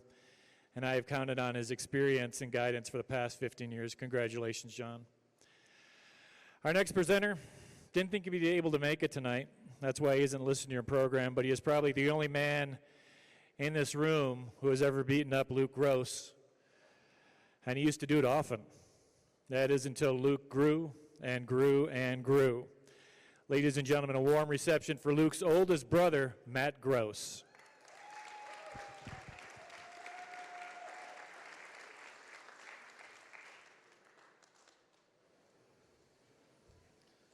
Thank you, Brian, and it really wasn't that often.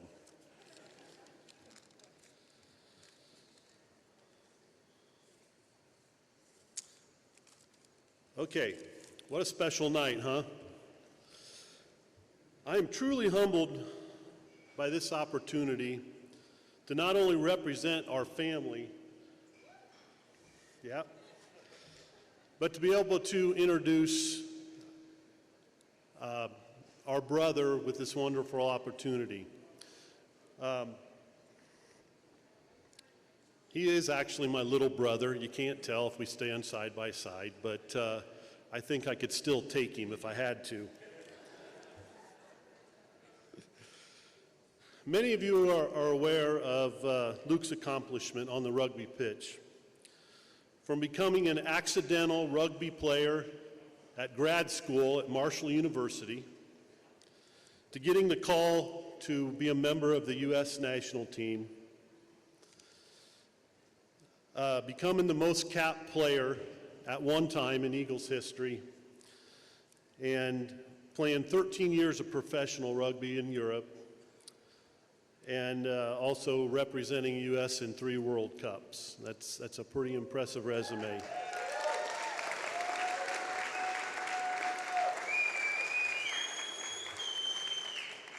I'd like to take just a minute and tell you some of the experiences that Luke and I shared over his rugby career. I was the fortunate brother to be able to benefit from his career. When Luke played in Rome, one night we were out on the town. And you know what? Thinking about it, it's probably not an appropriate story for tonight. But there was another time when we were in Wales. We were at a little pub. We were drinking warm Guinness. And yeah, that's for another time as well. Okay, so we were in San Francisco where the U.S. team was playing England at Balboa Park. Luke had just become the most capped USA player of all time. After the game, he came over to where I was in the crowd, and he stripped off his jersey, and he threw it up to me. And it was sweat-soaked and slimy and kind of disgusting. But I'll tell you what, I was so proud of that little kid from Decatur, Indiana. It still gives me goosebumps to think about that day.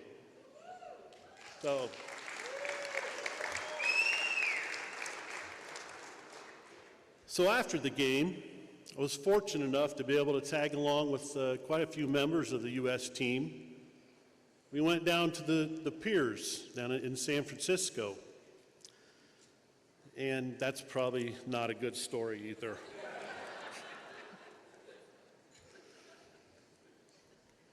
As many of you may know, Luke is a genuinely good person. He's a nice guy. He's a good man. He's a great father. And the guy would give anybody the shirt off his back if he thought he could help him. You know, I don't think our brother has ever met a stranger. I mean, the guy has friends everywhere, worldwide. A lot of the guys up here and gals up here have played all over the world, such as Luke has, and the friendships, it's totally amazing to me. With all that being said, it's my greatest pleasure to introduce my punk-ass little brother, Luke Gross.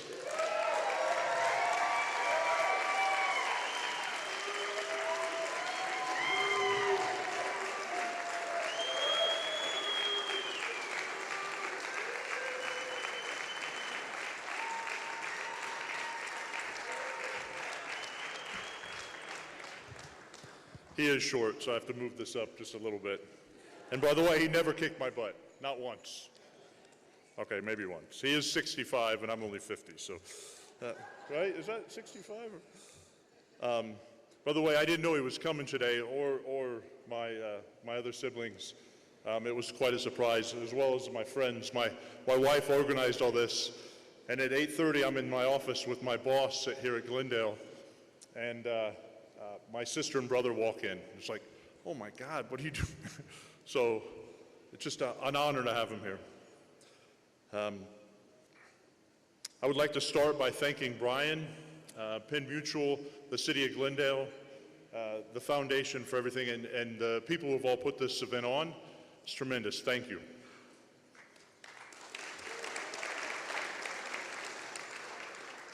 As I look back over my career as a player, there's 3 moments that really stand out to me. There's many of them, a ton of them, and some of them we can't share, of course, but there's so many that it's hard to narrow it down. But the 3 that really stand out is the first one when I first started playing rugby.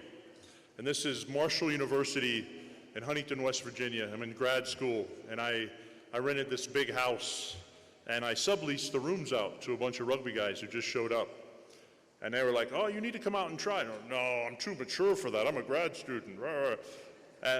You know, they kept at it, and they finally drugged me out. I went to 1 training session. I thought, this isn't too bad. And then we played that weekend against Eastern Kentucky. And I'm sure a lot of guys here have the same story. But we're in Eastern Kentucky in mud up to here, and there's this huge fight, and I'm in the middle of it, and the referee blows the whistle, stops the whole thing, and says, hey, you can't hit him that hard. That's it, that's it. And from that moment on, I fell in love with this sport. Absolutely loved. The second moment that really stands out, I'm at work in Cincinnati, Ohio. And, yep, great city. And a gentleman named Jack Clark calls me and says, is this Luke Gross? I said, yeah, what's going on? What is this? This is Jack Clark from the U.S. national team. We'd like you to come to L.A. and try out for the team. And boys, stop pissing around. Click. Right? Now, if anybody in here knows Jack, well, that was... So thank God Jack called back. And the first thing he says, Mr. Gross, you hang up. I'm not calling back. So I'd like to thank Jack for calling me back. So that's a huge one.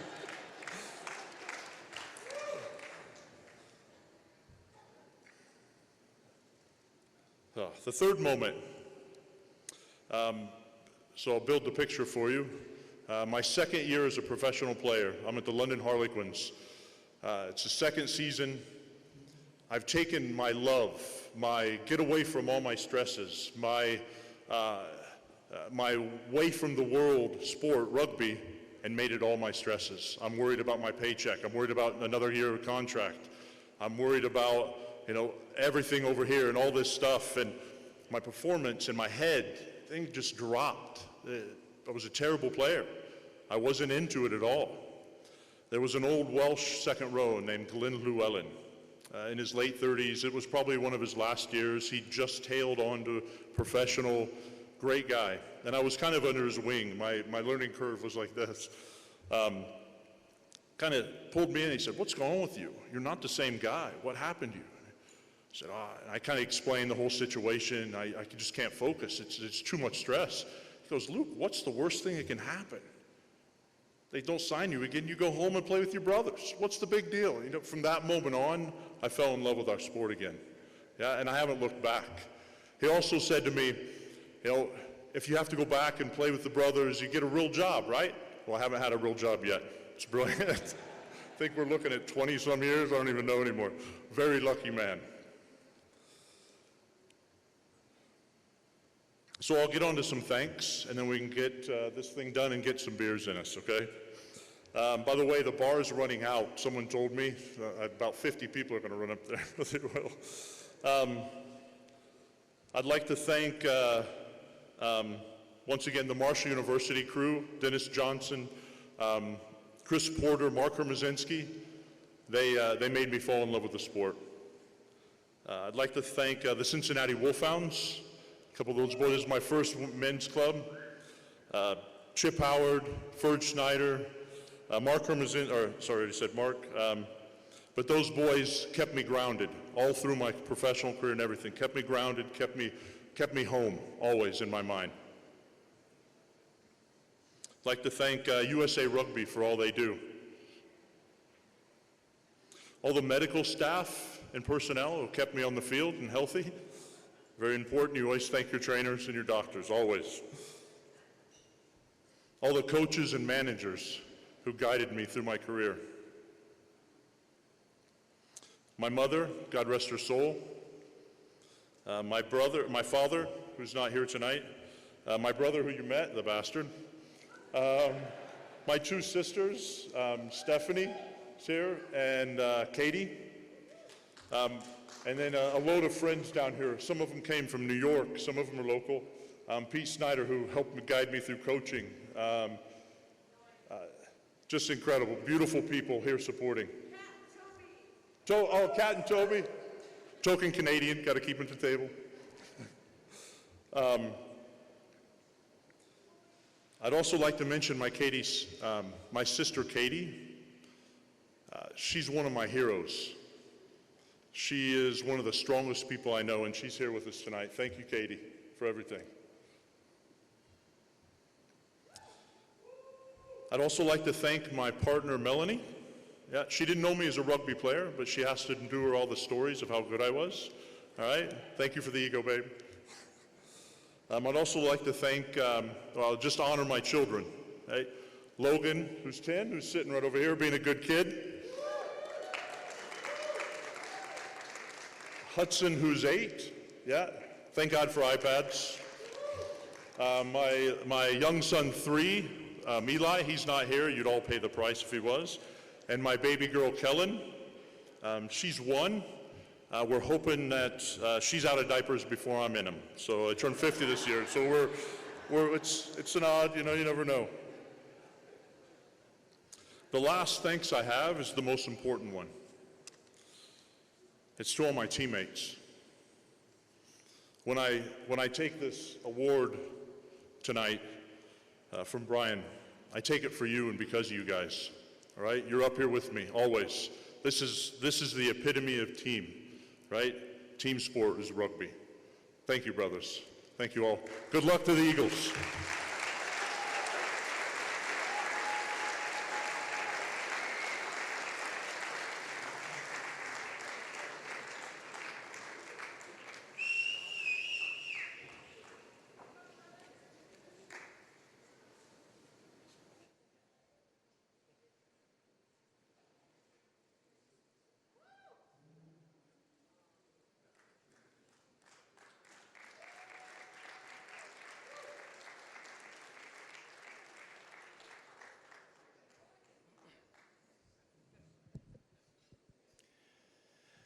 It's funny, Luke mentioned his teammates, because I talked to 3 of his teammates this week, Dave Hodges, Dan Lyle, and Brian Hightower, and the first thing he ever said was, you have to be lucky not to get Luked. And what that means is Luke was a menace to his own team. At every training session, an elbow or a shoulder or a knee would catch one of them, and somebody would go on the IR because of Luke. He even got Eddie O'Sullivan, a coach at the Eagles at the time. He backed up on Eddie with his long sprigs on, and he got a triple F-bomb out of Eddie O'Sullivan. And the rumor has it that Luke went from team to team so often was because they couldn't afford to keep him on the roster because he's injuring too many of his own players. Congratulations, Luke, well deserved.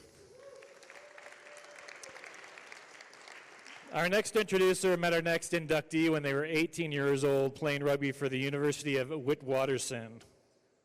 They would go on to be teammates for the next 37 years on South African and USA Maccabea teams, gold medal winning teams rather, Santa Monica Rugby Football Club, the Classic Eagles, and Santa Monica Beach Box, as well as becoming his business partner, godparents to his kids, and consummate partner in crime. Ladies and gentlemen, nice hand for Gary Putterman.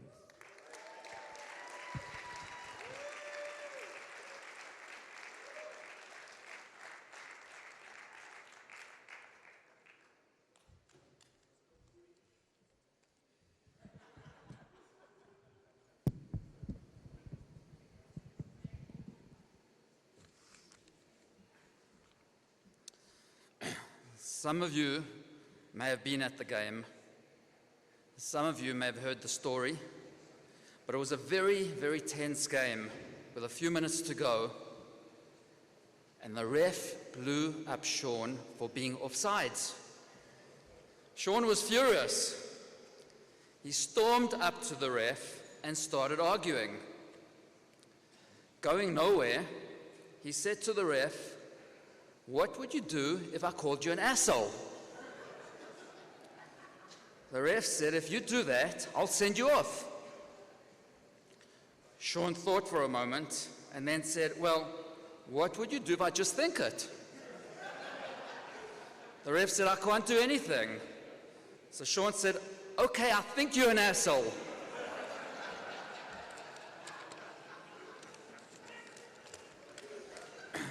Good evening, everyone.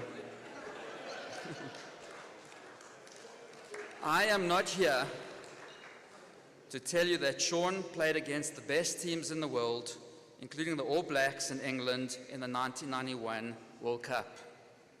And I'm not here to tell you that Shawn, in the amateur era, represented the US in over 20 internationals, including 9 tests. And I'm not here to tell you that Shawn played for the Eagle Sevens team. And I'm not here to tell you that Shawn represented the West Coast Griffins and Grizzlies in tournaments and tours, including the highly successful Tour of South Africa, where they beat the giant provincial teams Natal and Free State. And I'm not here to tell you that Shawn represented the US Maccabiah team in Israel over a period of 24 years as a player, a captain, a flag bearer, head coach, tournament MVP, and won 4 gold medals, which is the most ever. And I'm not here to tell you that Shawn played for the Santa Monica Rugby Club for over 15 years, captaining the side for many of those seasons, and nominated as most valuable player 5 times.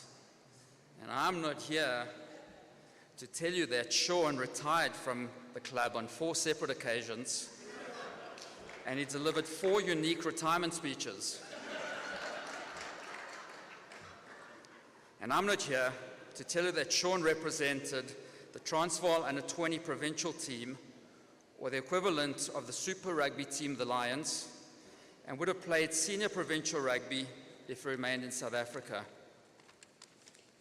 And I'm not here to tell you that Shawn has already been inducted into the USA National Maccabiah Sports Hall of Fame with greats like Mark Spitz and Sandy Koufax, the USA Rugby Hall of Fame, and the Santa Monica Rugby Sports Hall of Fame.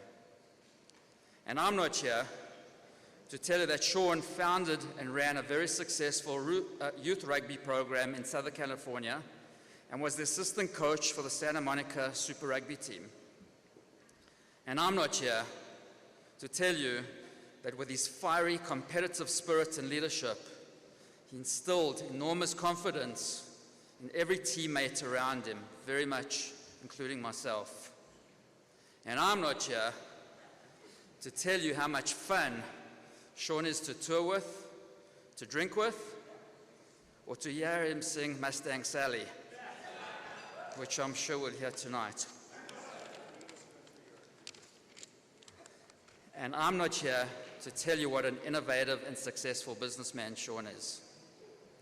And I'm not here to tell you how loved Shawn is by his friends, how generous he is, and how much he does for everyone and anyone in need.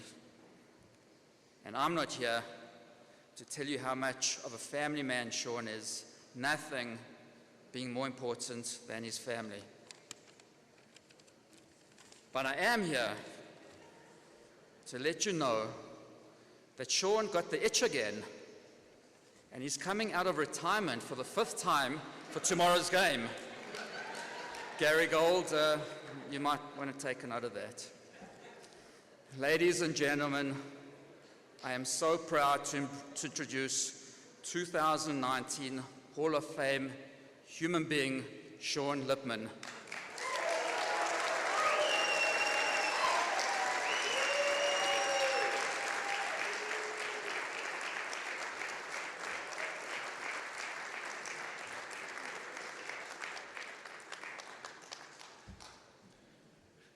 Well, it's always bad when the opener is better than the closer. We're at the 7th inning stretch, and so if you wouldn't mind, I'd like everybody to stand up. Have a little stretch. It's my dad's 89th birthday today, and he's watching on the Facebook. And so if you wouldn't mind, I'd like you all to sing Happy Birthday to Joe. All ready? Happy birthday to Joe. Happy birthday to Joe. Happy birthday, dear Joe. Happy birthday to Joe. Thank you.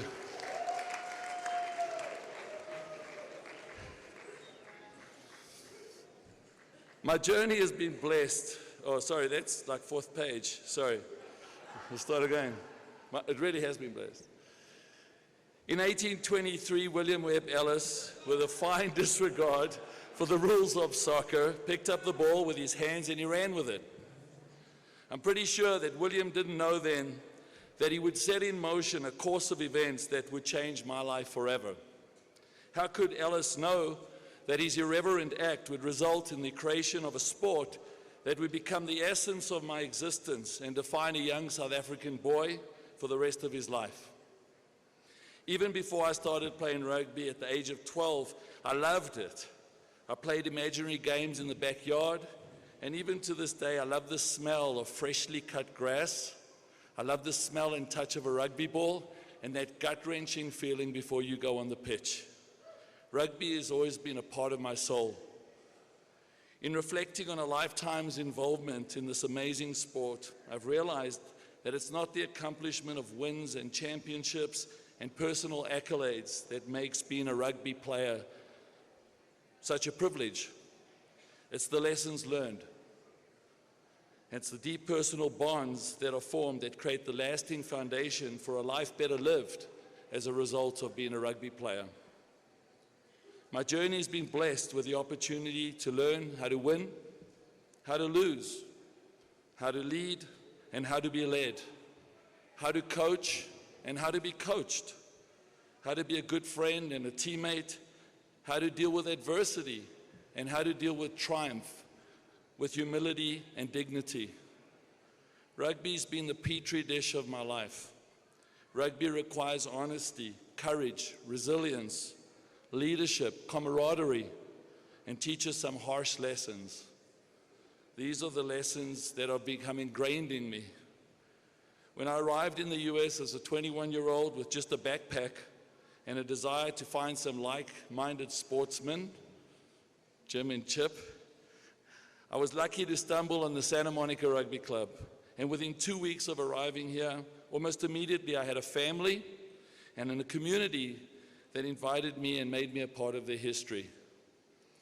When I look around this room tonight and I've been walking around and meeting all people, I only reflect on how privileged I am to have played with many of you here, played against many of you here, been coached by many of you here, coached many of you here, and most importantly, made friends with most of you here. I've always been exceptionally proud to be a US rugby player. I always felt that we reflected the essence of everything that was pure about the sport. US rugby, especially in our era of playing, it stripped the game to its bare bones. No big money, scarce playing fields, no publicity. Many of us here remember practicing on poorly lit fields, dodging flying bullets, or used needles, broken glass on the ground, setting up our own goalposts before playing a game, and having to line our grassless fields before we played. Then we'd go on tour and we'd play an international in Twickenham or in some other large stadium against the best in the world. Then we'd return back to work after our tour, no fanfare, no one even understanding what we just experienced. I think many of us, that's a big part of what it was like when we were playing. So in the truest sense, American, with our pride, our athleticism, we didn't just only compete, but we gave as good as we got. And as Gary said, there were times that we would play against the best in the world, and we saw glimpses of this when we would beat teams like Natal, the Midlands, Orange Free State.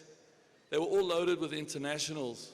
But still, when we'd meet them in the bar afterwards, we had just beaten them, and they'd come up to us with a beer, and they'd spend the whole evening telling us what we needed to do and how we needed to learn how to play better. And we're like, well, you should only tell us that when you beat us, which they also did too.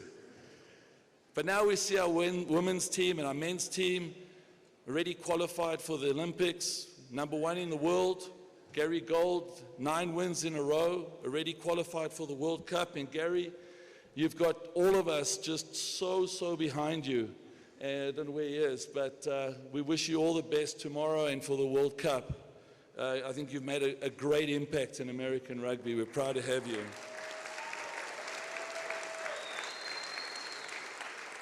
But all of that is a true testament to the generations of players, many of us here tonight, that have come before and pioneered the modern US game.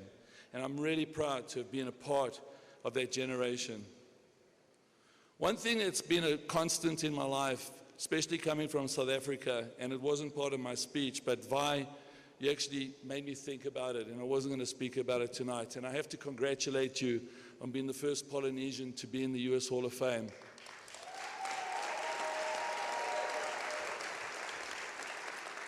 And it made me reflect that I'm the first Jewish player to be in the US Hall of Fame.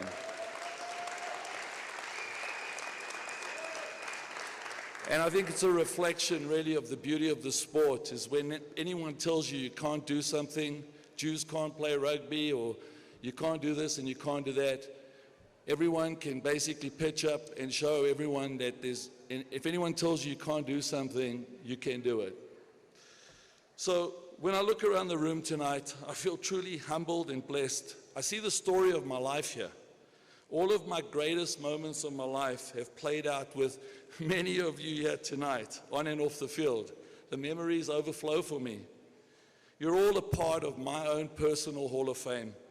And I could spend the entire evening espousing each of your individual virtues tonight. Without all of you, there'd be no me. I have to make special mention of the most important influence in my life, my wife, Karen.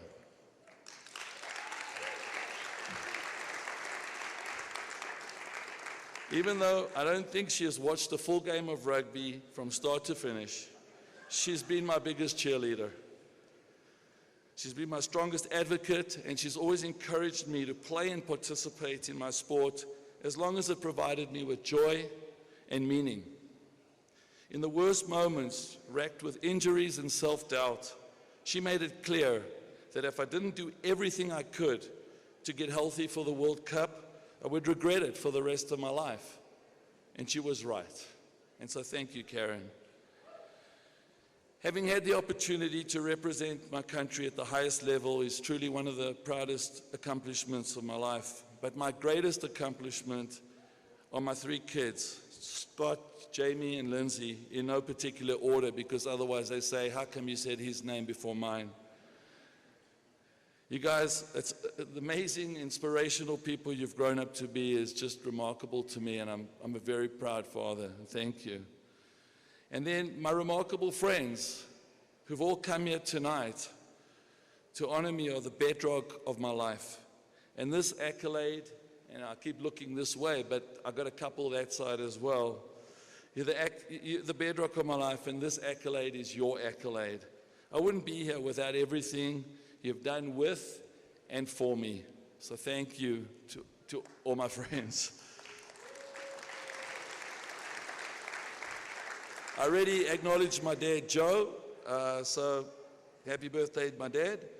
And I have to acknowledge my mom, Jane, who's not here tonight, but she's here in spirit with me. And so to my mom, Jane. And then Vizzy, my teammate, my captain. He used to kick me in the head every time we used to play against them. I used to hate him, and then I used to love him when I played with him. Thank you, and thank you to the US Rugby Federation for bestowing such an amazing honor on me. Being inducted with not only the amazing, amazing people tonight, but the people who have come before me is truly going to be one of the greatest honors of my life. Thank you very much.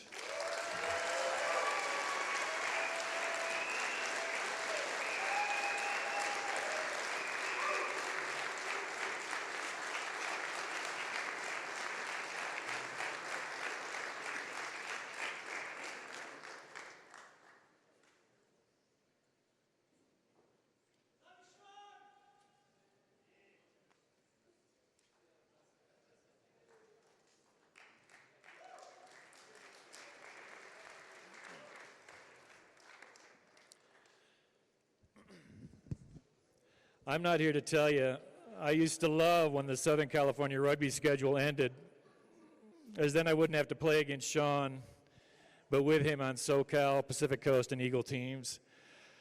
I used to have to face him in Santa Monica 4 or 5 times every year, and they were always hard-fought matches, mainly because of Shawn's presence.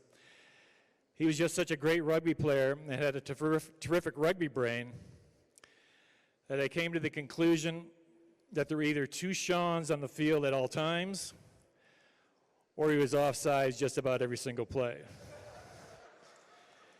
And I know there's not 2 of them, so congratulations, Shawn. It was an honor playing against you and with you. Our next presenter walked in off the streets of Chicago into Tyke Nolan's Rugby Museum/office in 1977, and for over 40 years was Tyke's employee, mentee, partner, and brother. Ladies and gentlemen, a warm round of applause for Jim Kearney.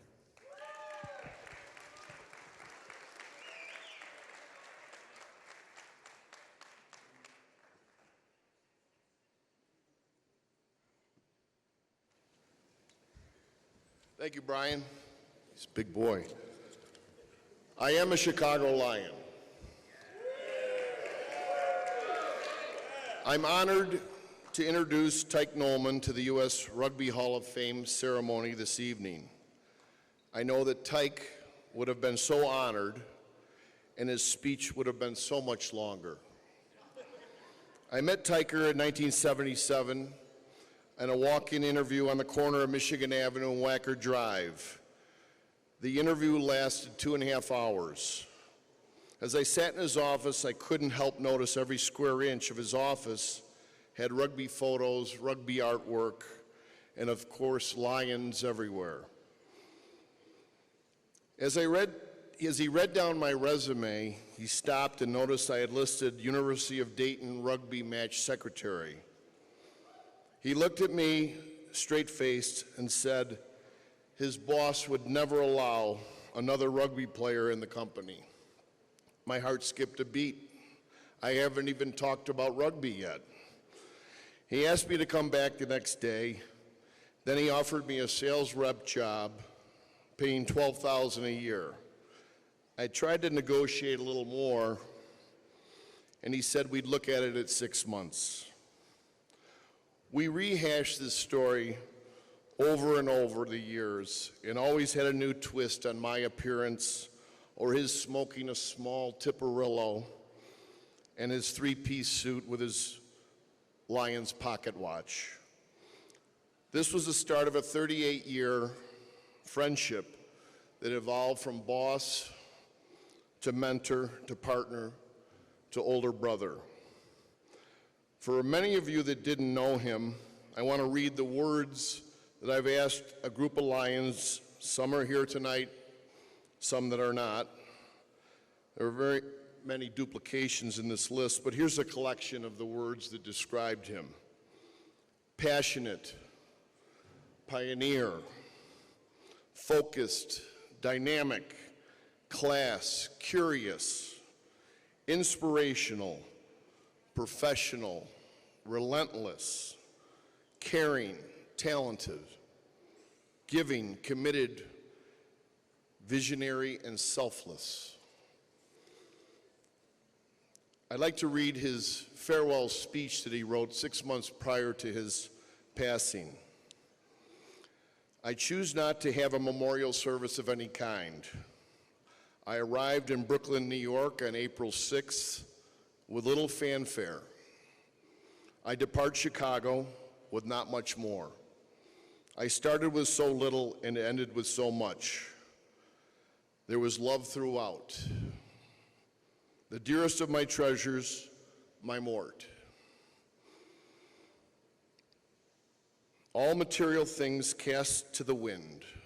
My years fighting terminal cancer afforded me the time to exchange thoughts and feelings and support and love.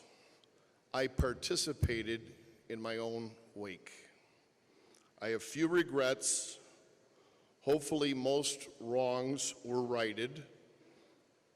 My only wish are, if I hurt you, I am sorry, forgive me. If you hurt me, I forgive you. I love you. Farewell. Cheers. He was a Chicago Lion. I'd like to introduce his Mort, Jane Morton Nolman, to come up and say a few words for the Tyke.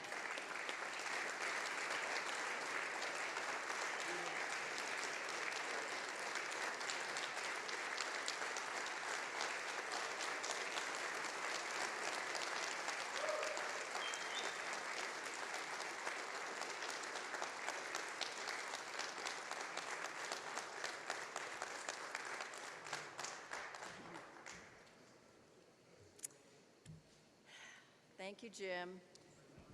And thank you to the U.S. Rugby Foundation for this acknowledgement of Tyke's commitment to this sport.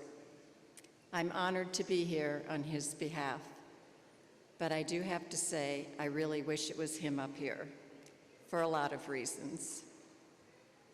In 1969, when Tyke returned from military service, he was looking for an athletic outlet after a lifetime of playing football. He was listening to the radio and heard them talk about an international rugby game being played in Soldier Field. Not too many people at that time in Chicago were familiar with rugby. So he called the radio station and they referred him to Dick Smith, a name we heard many times tonight, who was then the president of the Chicago Lions Rugby Club. And that was the beginning of over 45 years of dedication to the sport he loved. In the early days of the Chicago Lions, they would invite international rugby clubs to come and play on our fields. We would host the players and the people traveling with them in our homes. They would then be invited to come and play on these international club sides. And it was during these international tours that Tyke witnessed what the sport of rugby could be. It was playing fields and clubhouses owned by the teams. It was long-term supporters. And it was children as young as 7 playing in bare feet as a means of feeding future players to the teams. And he said, "We can do this."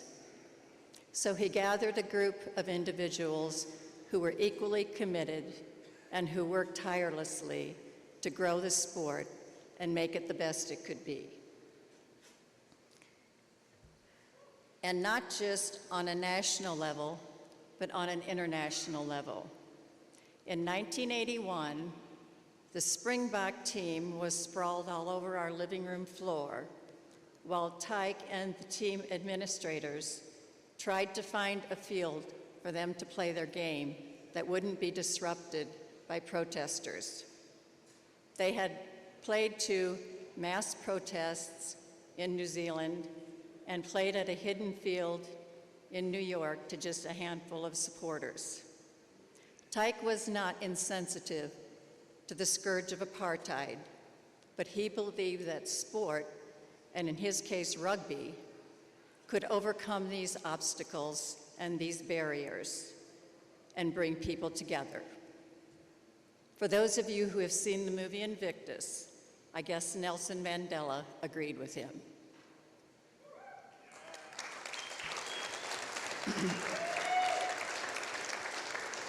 But it was not just the game of rugby that drew Tyke in, but the connections that he made.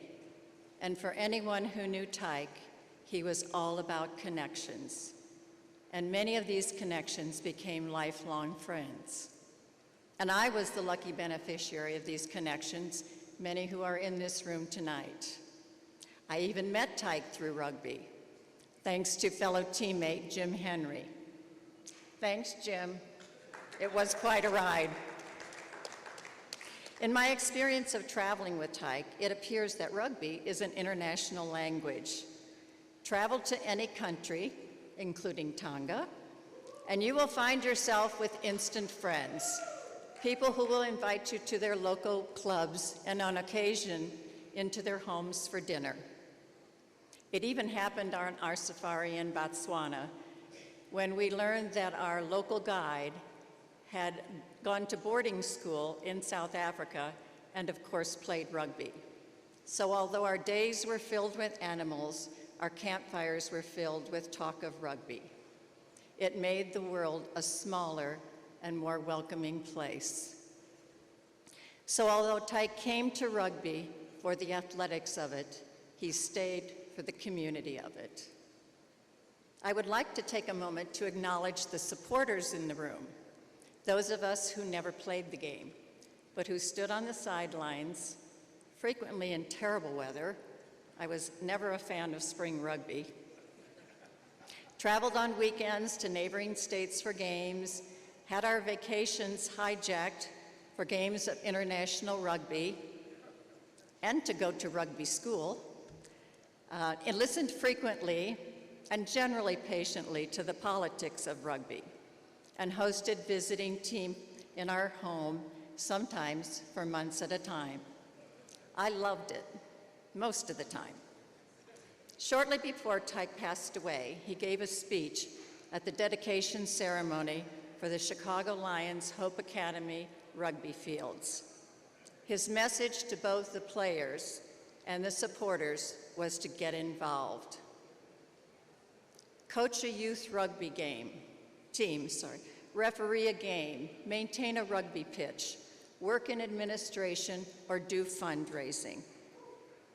Rugby had been such a significant part of our lives, and Tyke wanted to assure that future generations would have that same opportunity. Congratulations to the Prusmack Award winners. You are the true image of what motivated Tyke. Congratulations to all of you being inducted into the U.S. Rugby Hall of Fame, as well as all of you who are already members. Tyke would be honored to be in your company. He did what he did, not for the accolades, but like all of you, because he was passionate about rugby. Thank you again to the U.S. Rugby Foundation for this honor. Thank you to my family and friends for being here. And a special thank you to my Chicago Lions rugby family.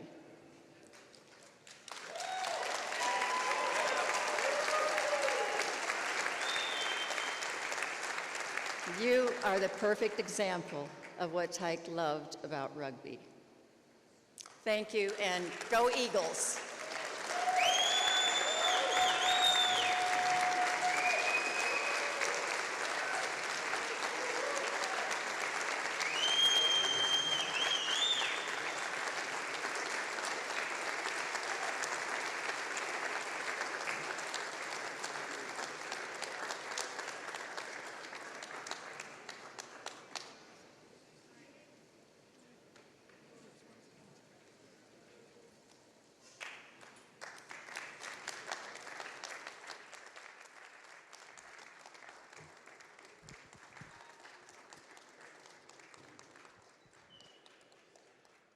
Many of us in this room owe Tyke Nollman a great big thank you for his creation of the interterritorial tournament. For those who don't know, the ITTs were the greatest weekend in U.S. rugby, as you had the best players from the Pacific Coast, the East Coast, the West, and the Midwest doing battle 3 games in 3 days in front of the U.S. selectors. The games were vicious, as all the players were looking to impress the selectors looking on. Thank you, Tyke. And I remember Tyke introduced me to some of the young players that he was coaching at we were at an Eagles game at Toyota Park, and you could just tell that he really enjoyed that part of rugby. The gleam in his eye was just outstanding. So thank you. Congratulations, Jane. It's great to have you and the Lions here tonight. Now, most in the room probably didn't realize it, but Don Reardon had a lot to do with the issuing of yellow and red cards. But it's true. Don used to issue them to his kids, Brianna and Brett, as they were growing up. If they misbehaved, Don would reach for a yellow card, and the kids would go to their room for 10 minutes. When they did something really bad, Don reached for the infrequent red card, and Brianna or Brett, usually Brianna, was grounded for a week. Now in the summer, when they should be outside playing with their friends, those yellow card infringements were reduced to 2 minutes. And at first, he wrote confessional above the kids' rooms, but he didn't think that was very good because they weren't really confessing anything. So he wrote sin bin on a sign and put it above their bedrooms.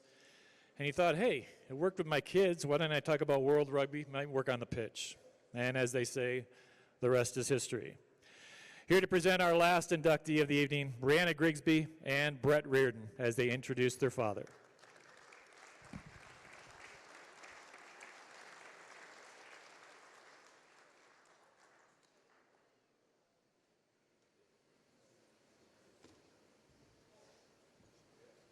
Really threw me under the bus there. Thank you so much. Well, the great thing about coming last is that everybody's actually happy to see you. So. Good evening, I'm Brett Reardon. And I am Brianna Reardon Grigsby. We had a relatively unique childhood, growing up with a world-class rugby referee for our dad. Unlike most American children, we were familiar with the terms try, scrum, and sin bin. We got pretty good at the sibling scrum, usually resulting in us being sent to the sin bin. We only got cable TV, and we still do, once every 4 years when the World Cup is on. We got phone calls from our dad while he was refereeing in places like New Zealand, South Africa, and South America. And now that we both have kids of our own, we find ourselves using some of his favorite refereeing phrases that he used when we were kids. Things like ask, tell, penalize, and on your bike.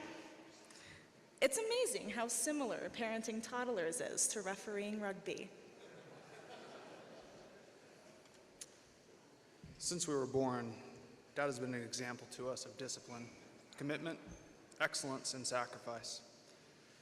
He held an A-panel rank for 18 years, the longest tenure as a top-tier referee in American history. He was the first American referee to officiate a Rugby World Cup match. He did so twice. When he retired in 1997, he was still at the peak of his career following his second World Cup in 1995. In his decision to step away from officiating, he prioritized family over his own accomplishment and distinction, trading greatness as a referee for greatness as a father. We owe him a massive debt of gratitude for his personal sacrifice.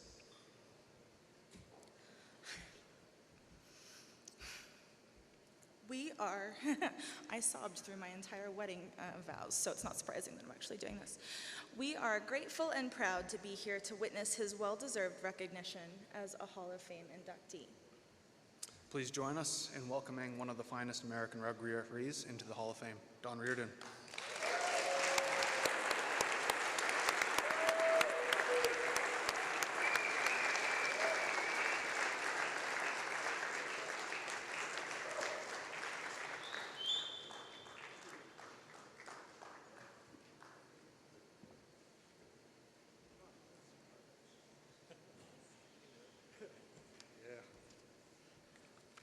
Wow, thank you guys. That was really special. Well, it's a great honor to be here, and it's a little awkward. You wouldn't maybe think so, being a referee, but it's fitting that I come last because we're supposed to be the 31st person on the field, right? Not number one, right? The other thing is that you know, we seek all our career to try to not be noticed too much. I mean, every once in a while, and some of you know who you are, liked to be noticed and needed to be kind of maybe talked to about your being noticed. But at any rate, so it's a little bit awkward. So I'll just read a few things, and hopefully it won't be too long.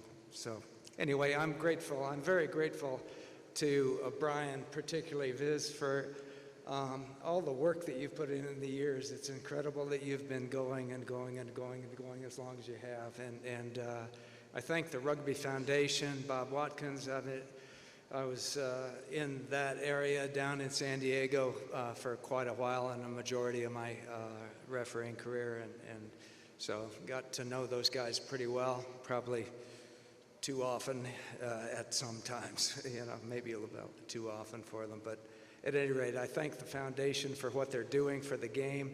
It's a game that's been so meaningful to me, and I've really loved every moment being in it. Well, not every moment. Let's not go that far.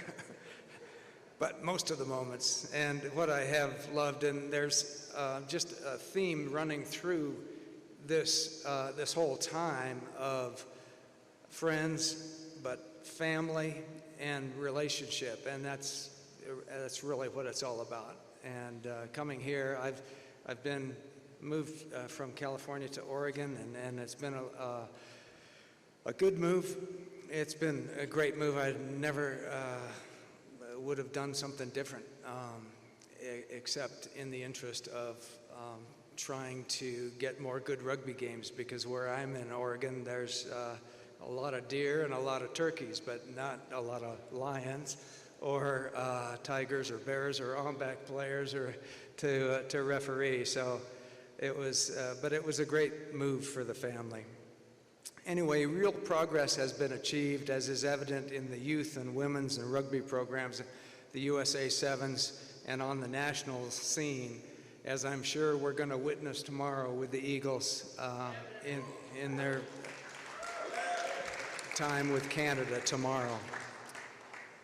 But I'm very grateful not only for this honor to the foundation and to Brian and all the directors and the people that work so hard for the foundation, but I'm also very grateful for my family. Like everybody has gotten up there and said, yeah, you can't do it alone, and I couldn't have done this alone.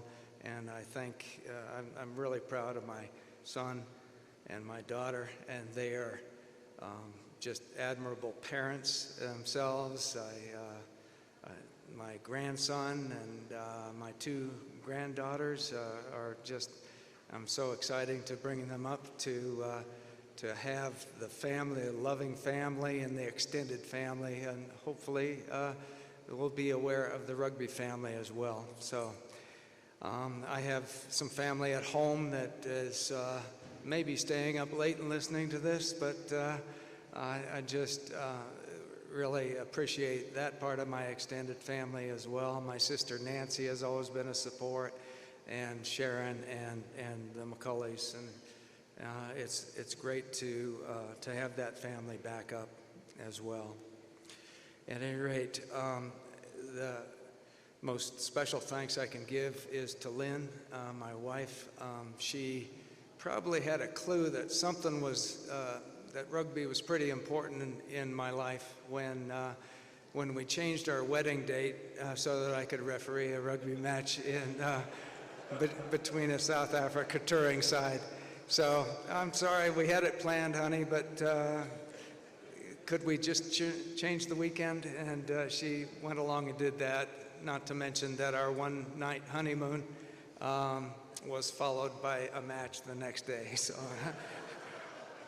So I think you had a little bit of clue, but I've got to say, she was totally in, as they say in New Zealand, boots and all. She went right on into the support mode, and she was very supportive in so many ways. And again, I couldn't have spent the time with them, and she raised our kids, sometimes alone, and did a great job. And I just thank you so much for that. I love you very much. Thank you.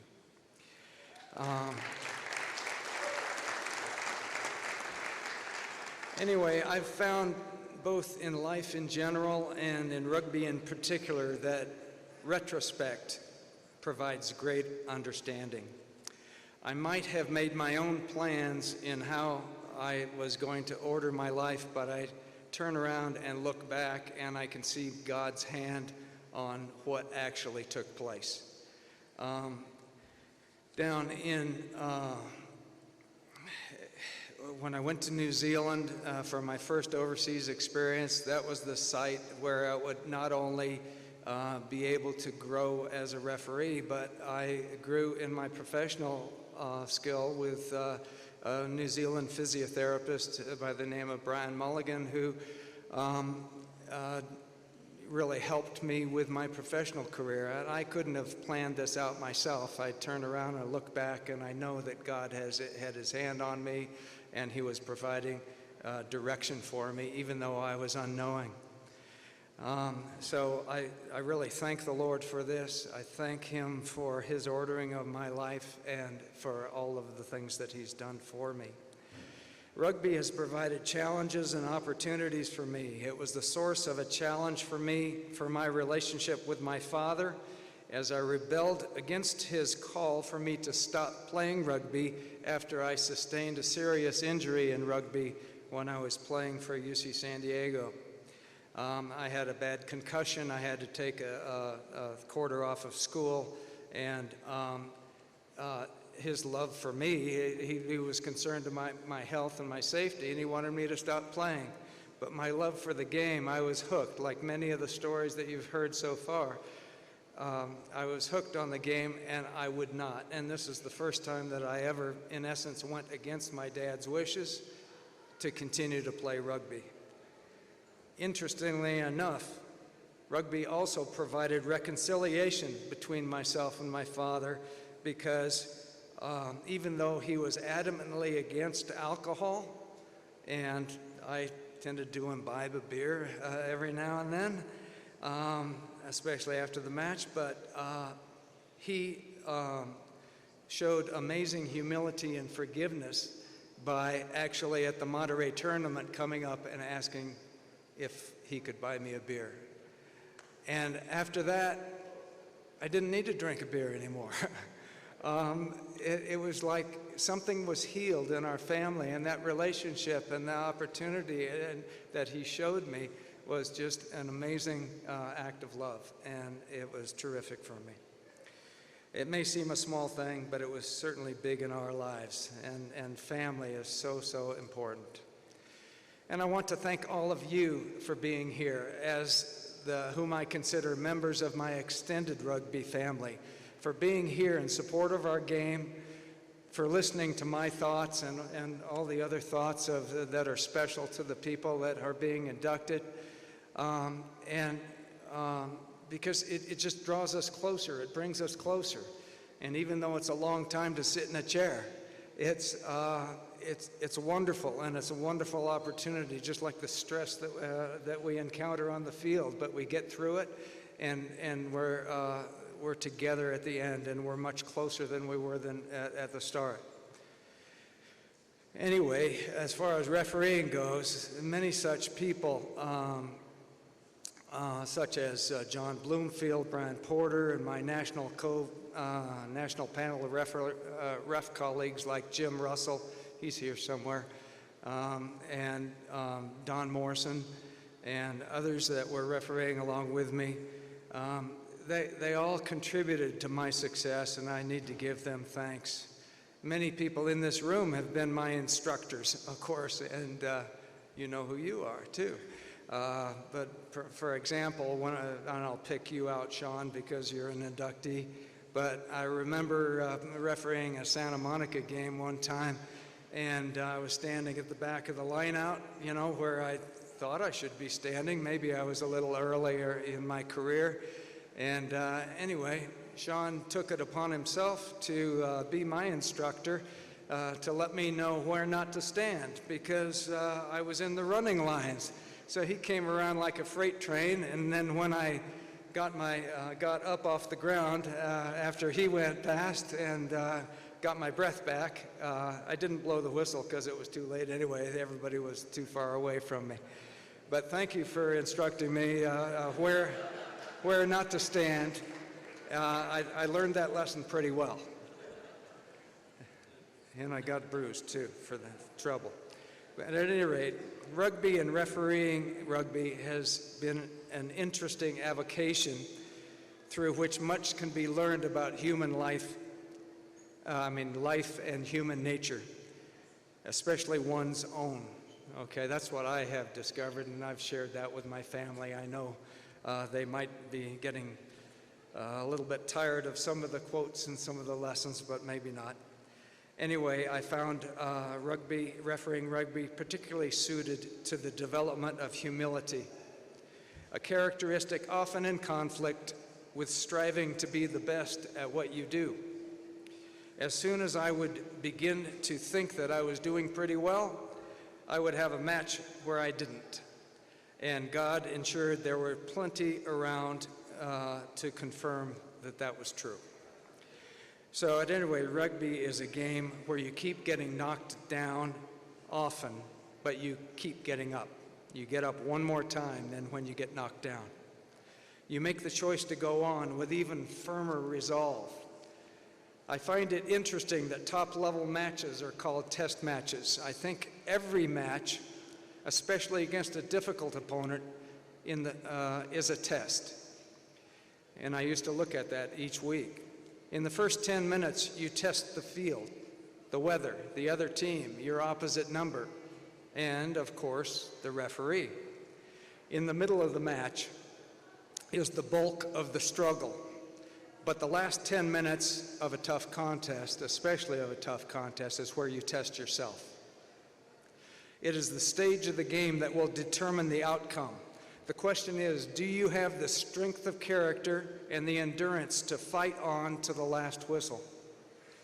Personally, I am now in the last quarter of my game, if you will, as are more than a few others in this room as I look around.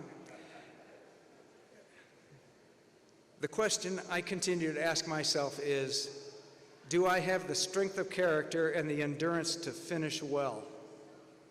It is my prayer for me, for my family, and for you, my rugby family, that the final answer to that question, with God's help, will be yes.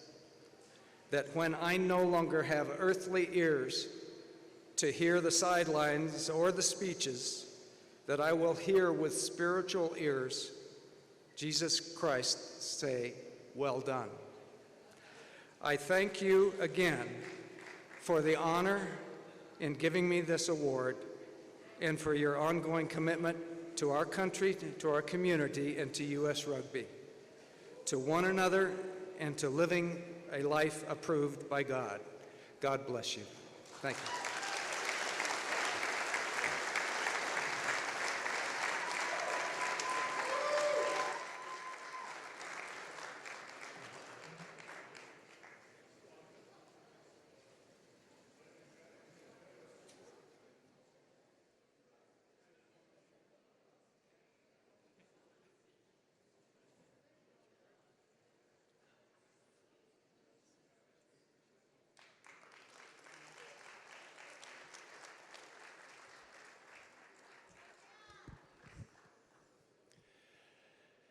You know, I used to love seeing Don getting out of his car to ref one of our games. And as he said, that was quite often as he was based in Southern Cal. Don was fit, he was fair, he knew the laws, but above all, he was consistent. Unless, of course, when I'm back was playing against Shawn Lipman in Santa Monica. Congratulations, Don. It was a sad day when you hung up the whistle. Well-deserved honor, though. Now, before you all make a mad dash to the bar, I would like to make a couple of announcements. I'd like to ask all the Hall of Famers that are still here to come on up for a photo after I'm done talking. And could this year's inductees please bring your caps with you? I recently celebrated, a lot of people tonight were, thanking me, but the Rugby Foundation, it's a total team effort. I might be the face of it, but I recently celebrated my 15th anniversary with the organization.